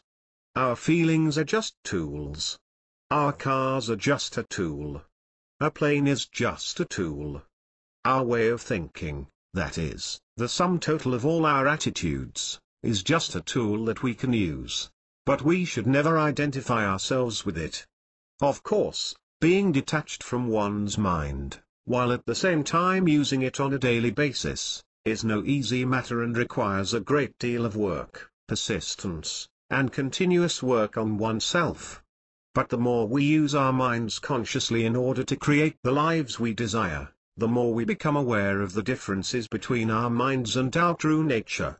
Additionally, society is mainly structured in such a way as to promote attachment, identification. If we allow the social current to sweep us away with no resistance on our part, Attachment is inevitable. Society, on the whole, likes people who are attached to their little worlds and who follow the masses without thinking too much. Society likes standards. The sheep mentality is still predominant in society, and every attempt by an individual to express his individuality is threatened from all sides. However, in order to become aware of our real self and to answer the question "Who am I?", it is not enough to follow imposed rules, but is necessary to activate one's heart and intuition, and to listen to them and follow them faithfully. 120 In romantic relationships, attachment is frequently equated with love. Therefore, it is very rare to meet a couple that has been together for a long time and is still happy with each other and whose relationship is fresh and playful. The more attachment there is within a relationship, the less love there is. Love is present only where there is freedom, and the greatest enemy of freedom is attachment. Regular meditation helps the process of becoming aware of all our attachments greatly. Meditation aligns us with our true nature. The more and the better we get to know our true nature and the more aligned we are with it, the clearer we see all the things we are not that we have identified with.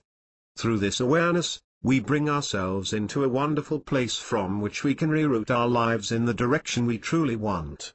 And remember, each time you get attached to something, the attachment becomes a problem. It is not a question of what you will be attached to. You can be attached to enlightenment, even to God. You can be attached to love, you can be attached to meditation and prayer. Don't become attached to anything, stay free and active. The more you move, the closer you are to yourself. When you are completely active, then nothing inside you is locked, and truth knocks at your door. It has always been knocking, but you were rigid and didn't hear it. It was right in front of you, at the very tip of your nose. Accepting paradigms. Another big obstacle on the path of getting to know our true nature is the acceptance of paradigms. In simple terms, paradigms are assumptions, belief. 121 systems that we accept without thinking about their meaning first, and without taking into account their impact on our lives. For example, until Nicolaus Copernicus' day, it was thought that the Earth, and not the Sun, was the center of our solar system. People lived with this idea and never questioned a different possibility. Even today, in the modern world, especially in certain backward areas, many people live in strictly defined ways with fixed beliefs about their environment, and they cannot conceive of a different way of life. Every historical period accepts certain paradigms of which many later prove themselves to be false. Let us take Western medicine as an example. Until recently, all Western medicine was based on understanding the body as a unit independent of thoughts and emotions, creating treatment and prescription methods based on this understanding. The organs of the body were viewed similarly to the parts of a car, each was treated completely independently of the others.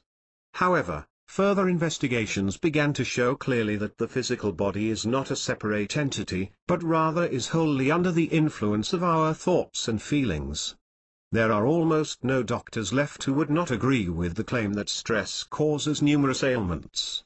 Therefore, if you wish to speed up the process of getting to know your true nature, think carefully about all the paradigms you have accepted without having given careful thought to them and their possible effects on your life and desires.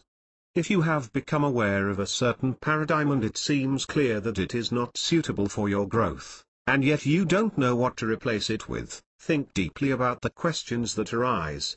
All science is based on asking questions, objective observation, and answers. Still, approach all of this in a relaxed manner and without effort. There is no rush. Anxiously looking for answers blocks the entire process. Whenever you 122 are in a state of contraction, you are in a state of lust and you attract what you do not want into your life. Comparing yourself to others. Comparing oneself to others keeps us from knowing our true nature. When you look at a tree, you see thousands of leaves on it, but none is exactly the same as the other. Although seemingly alike, every leaf is special. Similarly, There are no two people who are exactly the same. Each of us is unique and unrepeatable, and each of us has something to offer the world, literally, everyone.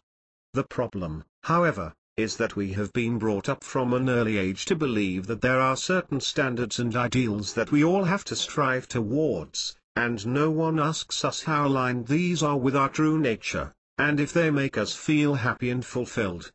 The vast majority of people live life according to the principles that society deems important, without knowing or even thinking about how beneficial these principles really are.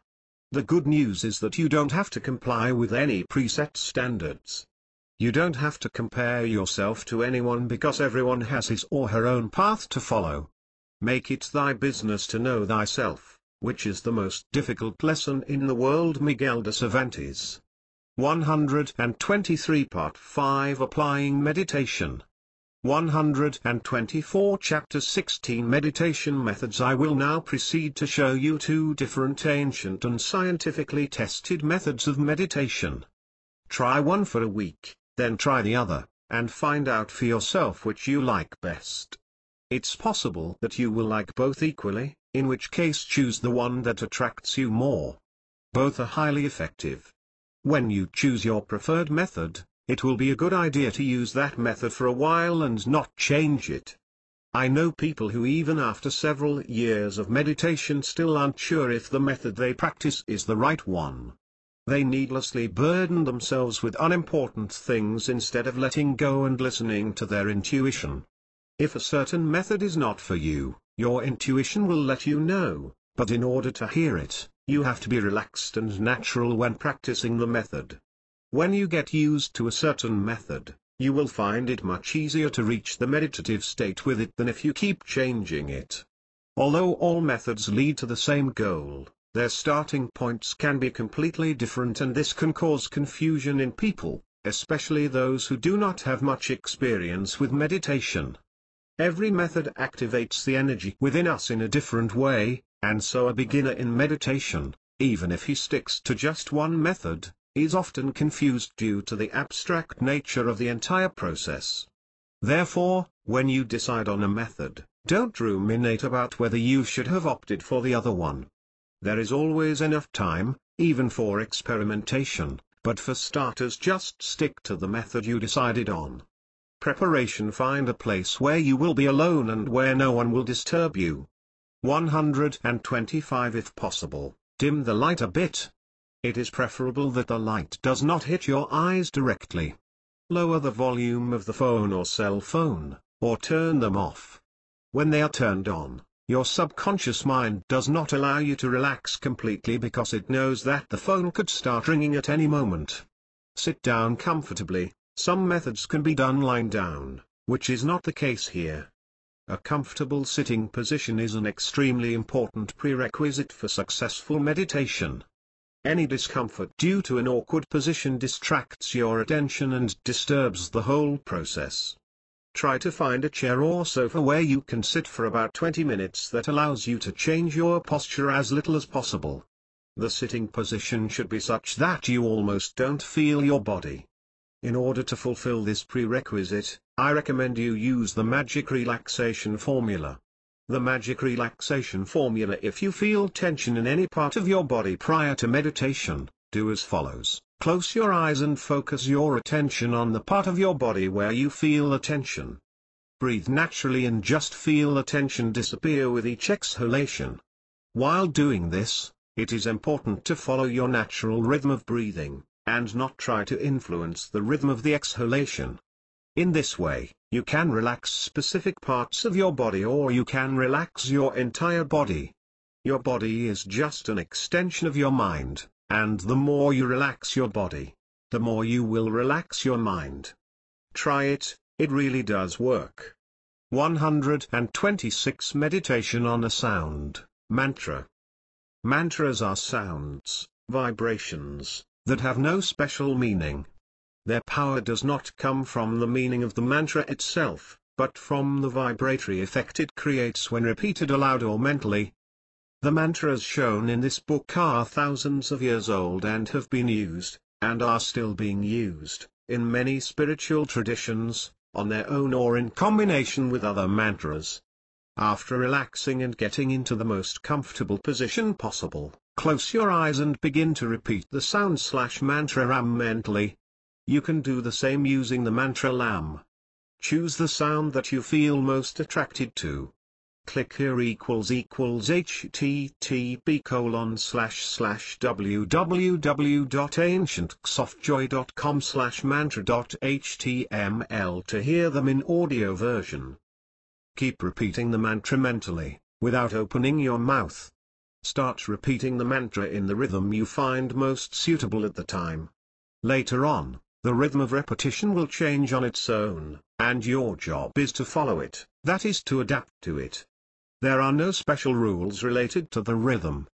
It is important to be relaxed, natural, comfortable and fully present throughout the entire process. Keep in mind that this is a completely natural relaxation method, and the more naturally you take part in the process, the easier it will be for you to align with it.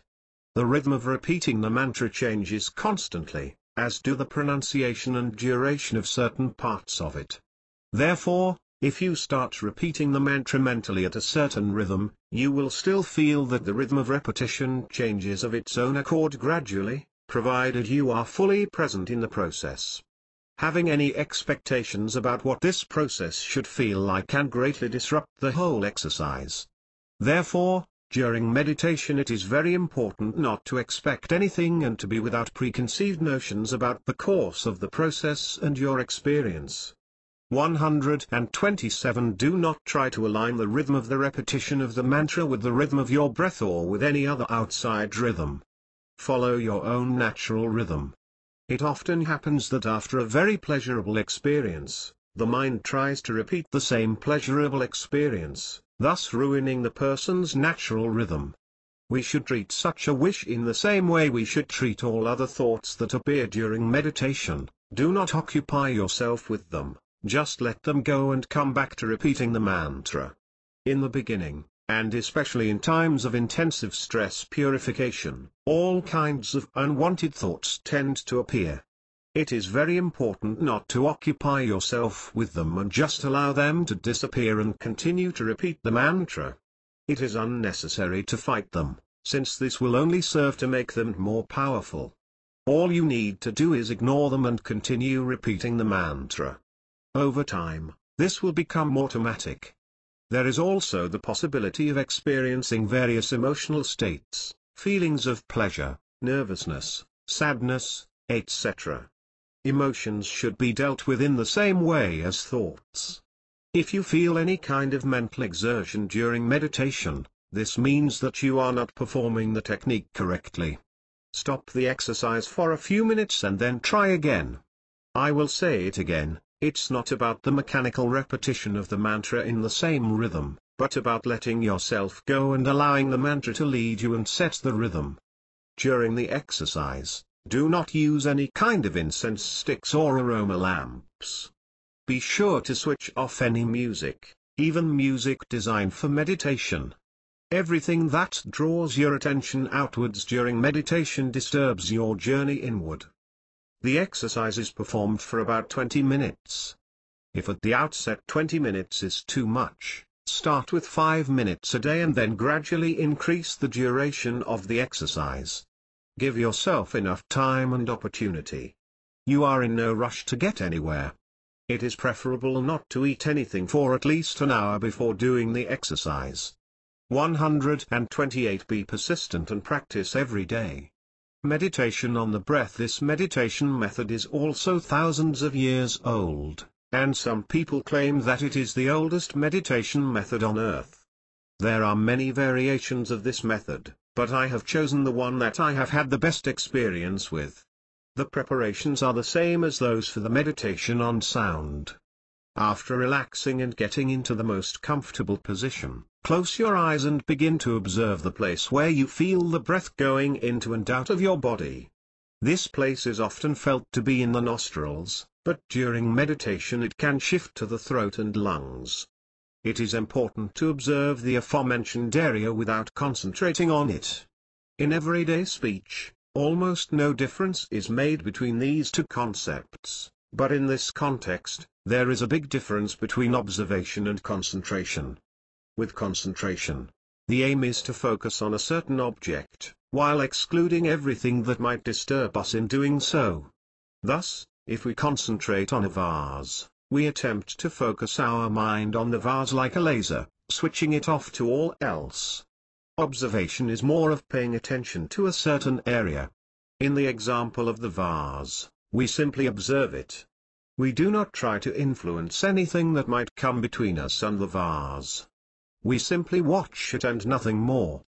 Your job is simply to observe, witness-like, the area where you feel the breath entering and leaving you.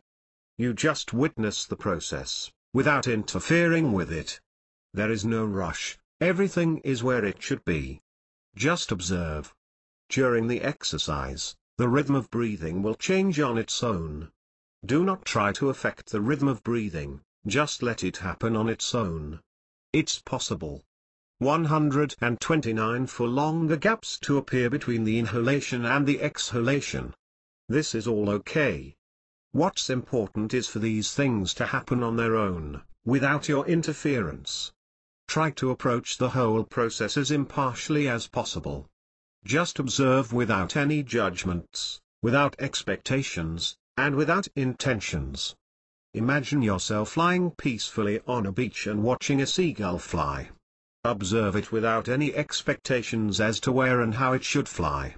This is how you should observe the area where the breath enters and leaves you.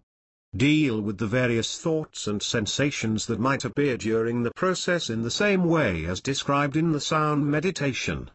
Okay, let's repeat. It's important for you to be relaxed, natural, and fully involved in the whole process.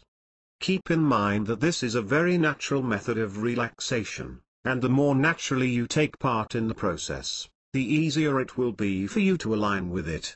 Having any expectations about what this process should feel like can greatly disrupt the whole exercise.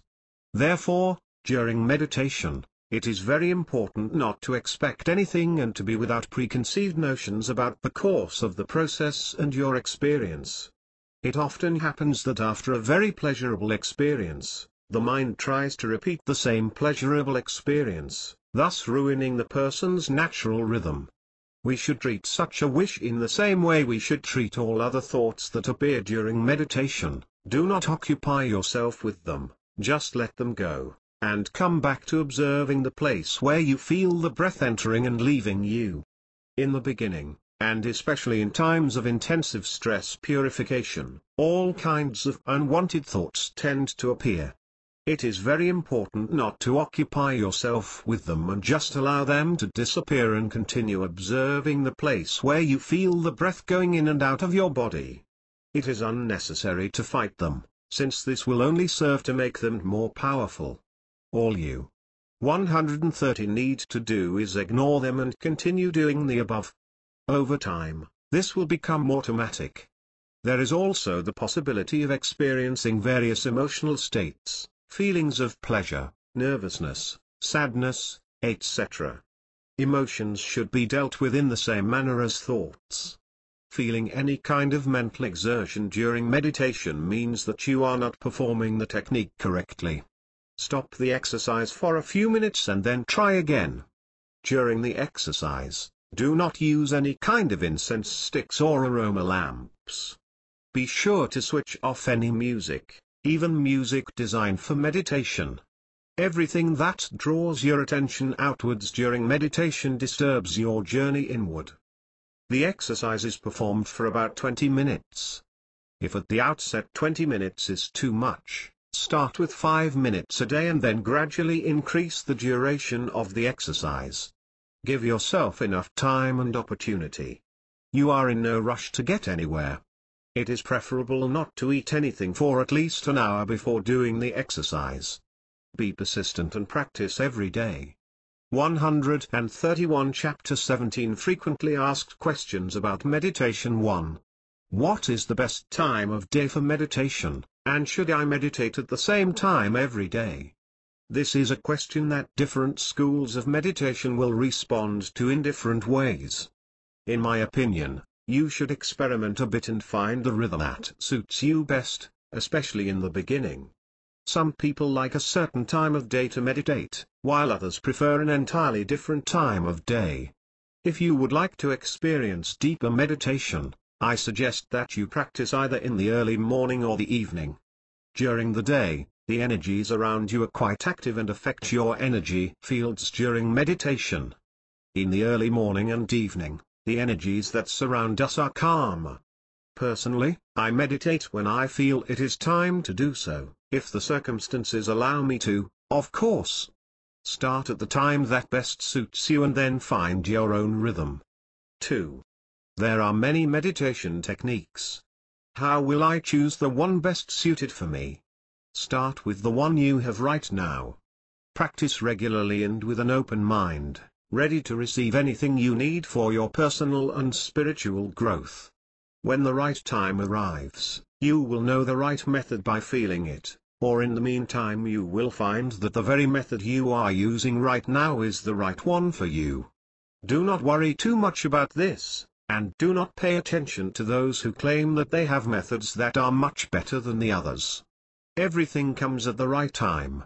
132 Focus your attention on this idea regularly. I receive all important information at the right time. Be relaxed and natural, and practice regularly. That is the most important thing. Do not concern yourself with the rest. 3. I often fall asleep during meditation. What should I do in such cases? If you fall asleep, you fall asleep. Be natural and do not force anything. You are obviously exhausted without even being aware of it. Your body is sending you information that it's tired and that's all. Such sleep regenerates you greatly. When the body gets the energy it needs, the need for sleep during meditation will disappear, and in fact, your need for sleep in general will diminish. 4. I live in a family where it is difficult for me to take time off to meditate, and due to other reasons, I don't have the necessary requirements for meditation. The only time I can meditate is before I go to sleep, and I can only do this lying down. What should I do? Although the methods in this book are meant to be practiced in a sitting position and not lying down, I suggest that until you solve the problem with the other requirements, you practice the breath meditation, described in this book, lying down for 5 minutes before going to sleep. Although it's just 5 minutes, because of your current living limitations, it is important to start the process right now. Focus on the idea of having adequate conditions for meditation, and try to experience that feeling as if it was your current reality. Set this as a personal project you wish to manifest. Every day, consciously bring yourself into this state, especially just before going to sleep and after waking up. Whenever thoughts of not having the adequate conditions appear, replace them immediately with the idea that you have the right conditions every day.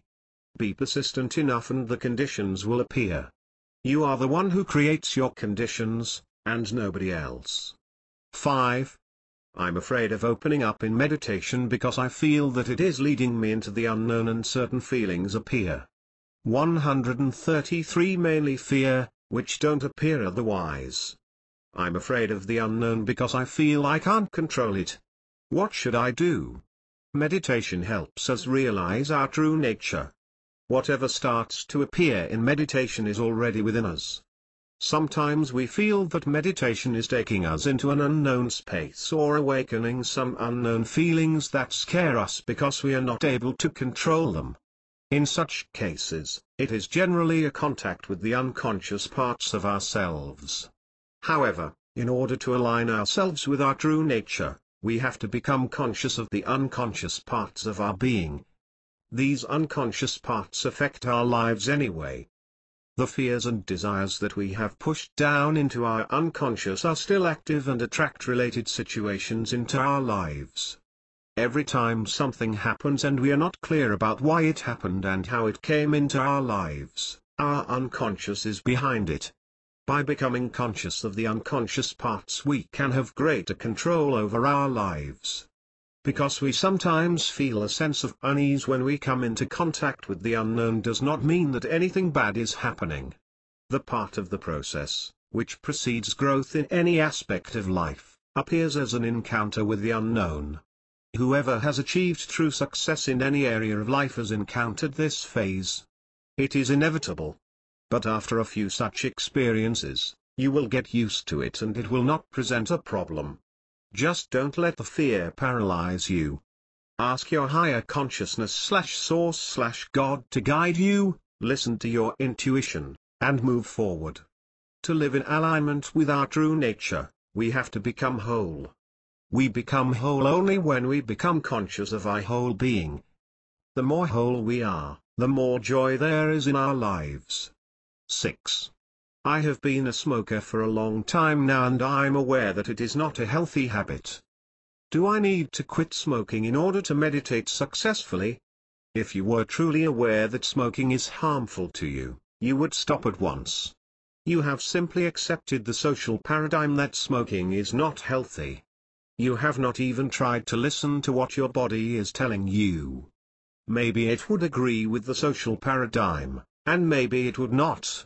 134 Only when you stop consuming ready-made conclusions of various authorities about what is good for you and what isn't, and when you allow the intelligence of your body to be your only authority, will you be able to understand what is important for your health and what isn't.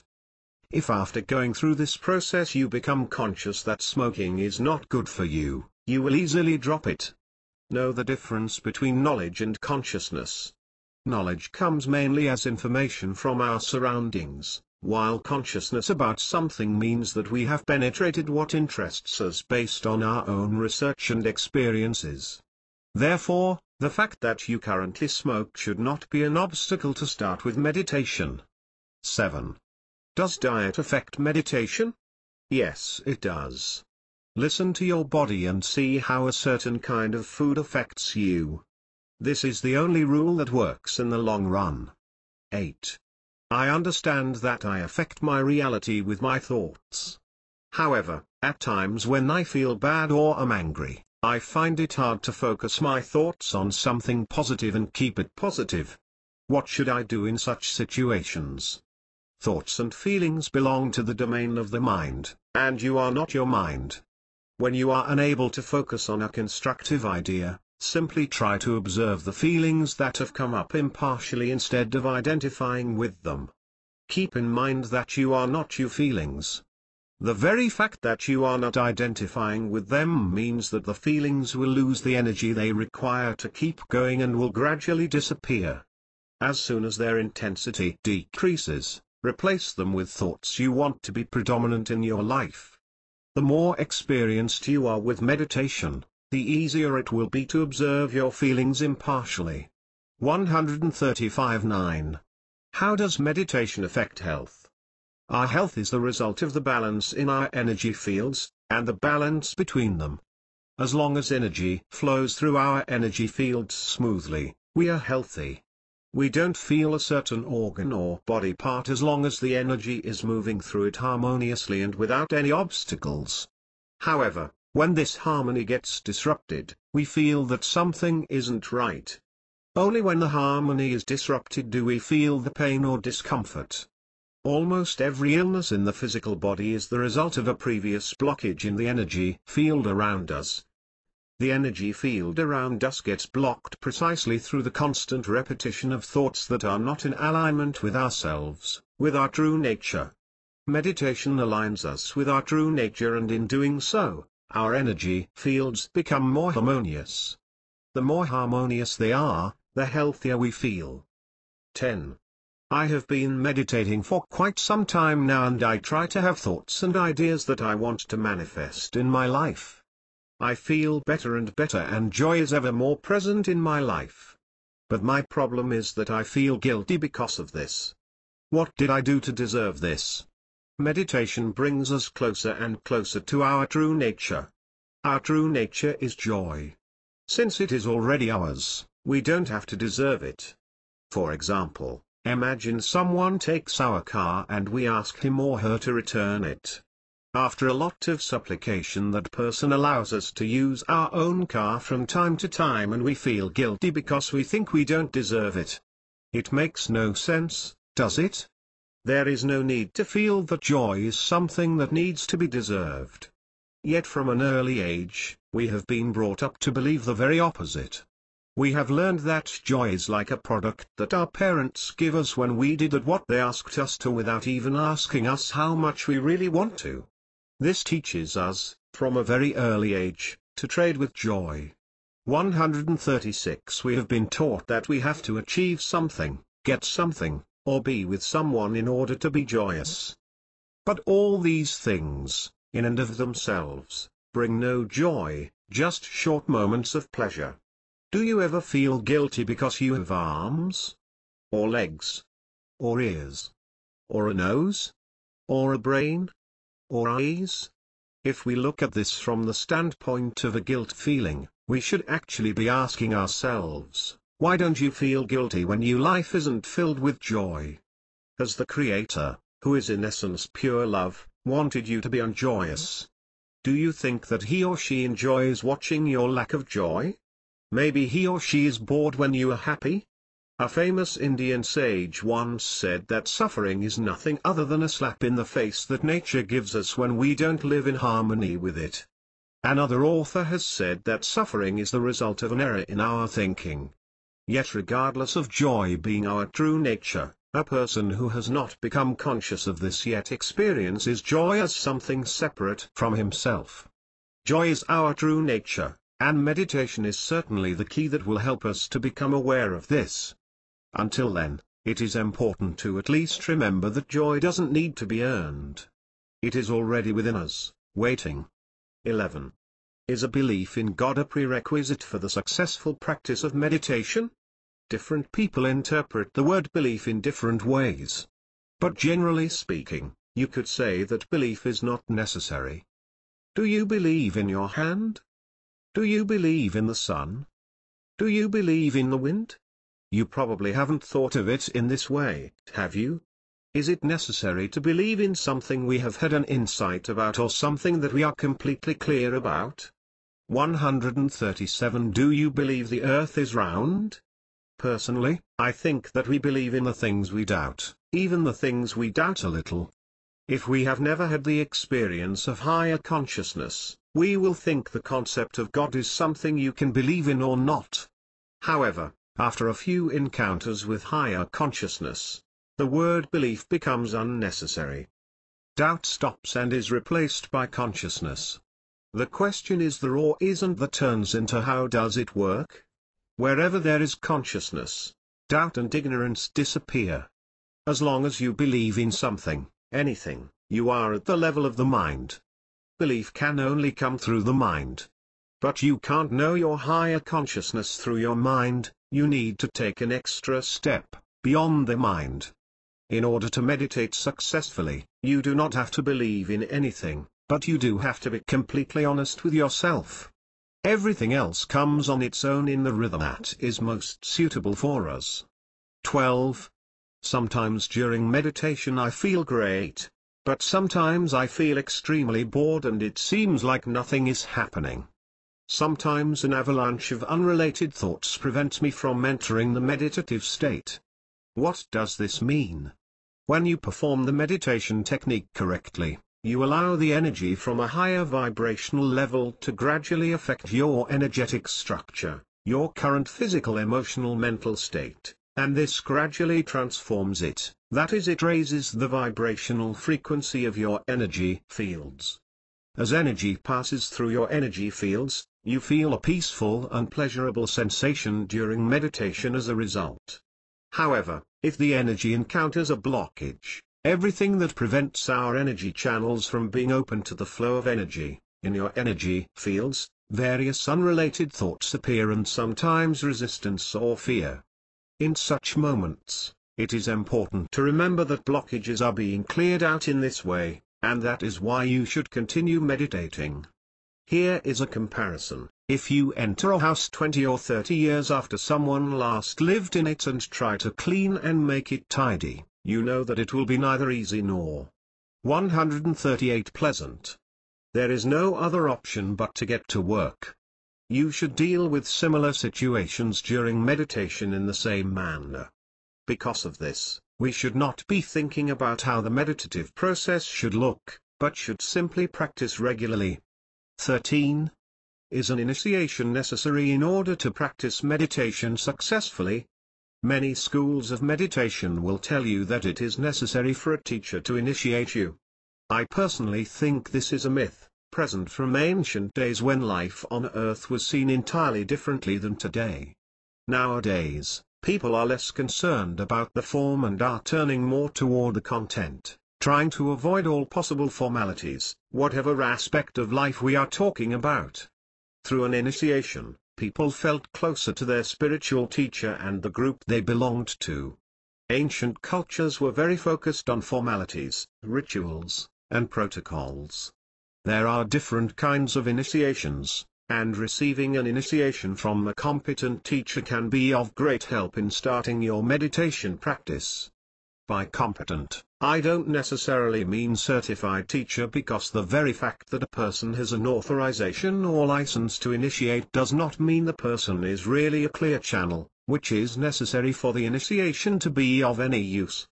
By competent teacher, I mean a person who undoubtedly appears energetically clean and who you have a clear feeling of spiritual connection to, upon the very first encounter. In order to practice meditation successfully, there is one kind of initiation necessary, and that is your decision to start discovering your true nature and to meditate regularly and persistently. Only this kind of initiation, one that depends solely on and comes from you, guarantees your success. All other kinds of initiations can be very interesting and exotic, but without your decision, commitment, and regular practice, they mean absolutely nothing in themselves. 14.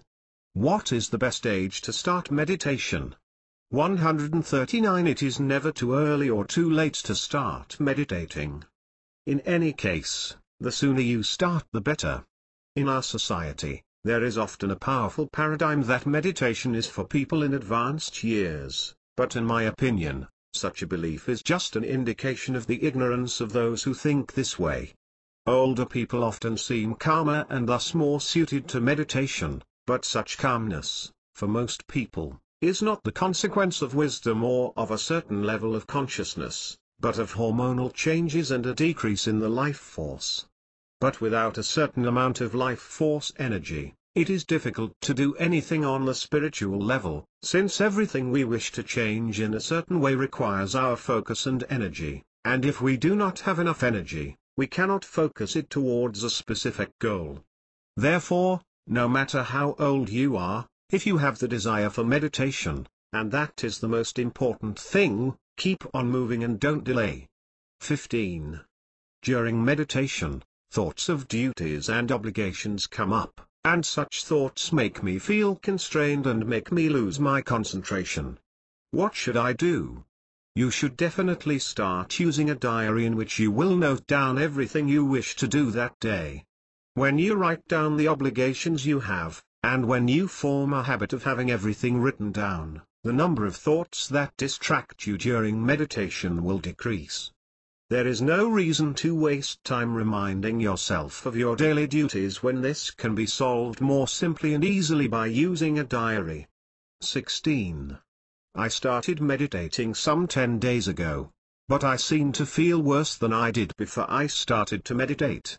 Does meditation have anything to do with this? People are often not conscious enough of what they are feeling, and thus many people aren't clear on why certain situations are happening to them. Every time you feel that something you don't want is happening, you have not been aware enough of the energy you have been sending out into the universe. In order to know exactly what kind of energy you are emitting, all you need to do is increase your emotional awareness, because emotions are the main indicator of what you are sending out into the universe. 140. In my opinion, meditation is one of the most effective ways to become more aware of everything you're feeling, and as a result, more aware of the energy you're sending out into the universe. It often happens that people, having meditated for a short period of time, begin to feel like bad people, but the main reason they feel this way is precisely because meditation has helped them become aware of what was already inside them, and what affected their lives negatively. So don't worry, and just keep on meditating, and the more conscious you become of the unwanted energy in your energy fields, the easier it will be to transform it into the vibration you wish to experience, which you feel is in alignment with the deepest part of yourself. 141 Chapter 18 In conclusion, where there is joy, there is creation. Where there is no joy, there is no creation. Know the nature of joy. The Upanishads. Isn't it wonderful to know that what we call our reality is not something that happened through coincidence, but that the laws of the universe are the groundwork of the lives of each and every one of us? Isn't it wonderful to know that we can start creating the life we truly desire right here and now? Therefore, don't wait for everyone else to get into action, but reach a clear and firm decision that you will participate consciously in creating the life you desire on your own. Thought is the cause and everything else is the result of thought. Keep this in mind always. If you are capable of thinking, then you are able to create the life you desire. Don't give up your goals if you find they are not manifesting as soon as you had imagined, but remind yourself of your decision and keep going as long as necessary. Actually, you can be sure that the path to fulfilling your goals will not be exactly what you had supposed it would be. So, right at the beginning of your journey, equip yourself with a lot of patience and persistence. If you have not been patient and persistent in life so far, this does not mean that it has to be this way forever. Patience and persistence can be learned, just like everything else. If you are capable of reading this book, you are capable of developing patience and persistence. For starters, it would be enough to start thinking about their necessity in achieving any important goal you may have. 142. The more energy you invest in what you want by being consistently focused on what you want, as well as on the question how do I achieve what I want, the more the things you want will become a part of your reality. But if you think that it is difficult to achieve what you want, you are not focused on what you want but on the difficulties surrounding you. The more focused you are on the difficulties around you, the more additional difficulties you create, thereby getting yourself into a reality full of difficulties. In the Old Testament, it is written that God created the world in several days. But if God is omnipotent, why didn't He create it instantly? Why did God need several days and then a day of rest? What did He do after the day of rest? Did He stop the creative process or did He continue creating and perfecting what had already been created? And does He/she continue to do so to this day? Of course, this is Old Testament symbolism, which emphasizes the importance of the creative process. Creation is a process, not a final result. We lose our interest in all finished creations, and we turn to something new we want to create. When we create that new thing, a new desire appears, which leads us to something even newer, and this process has no end as long as we are alive, and maybe even after that, but we'll talk about that when we meet on the other side. A joyous life is not the final destination, nor does the joy within us have any limits.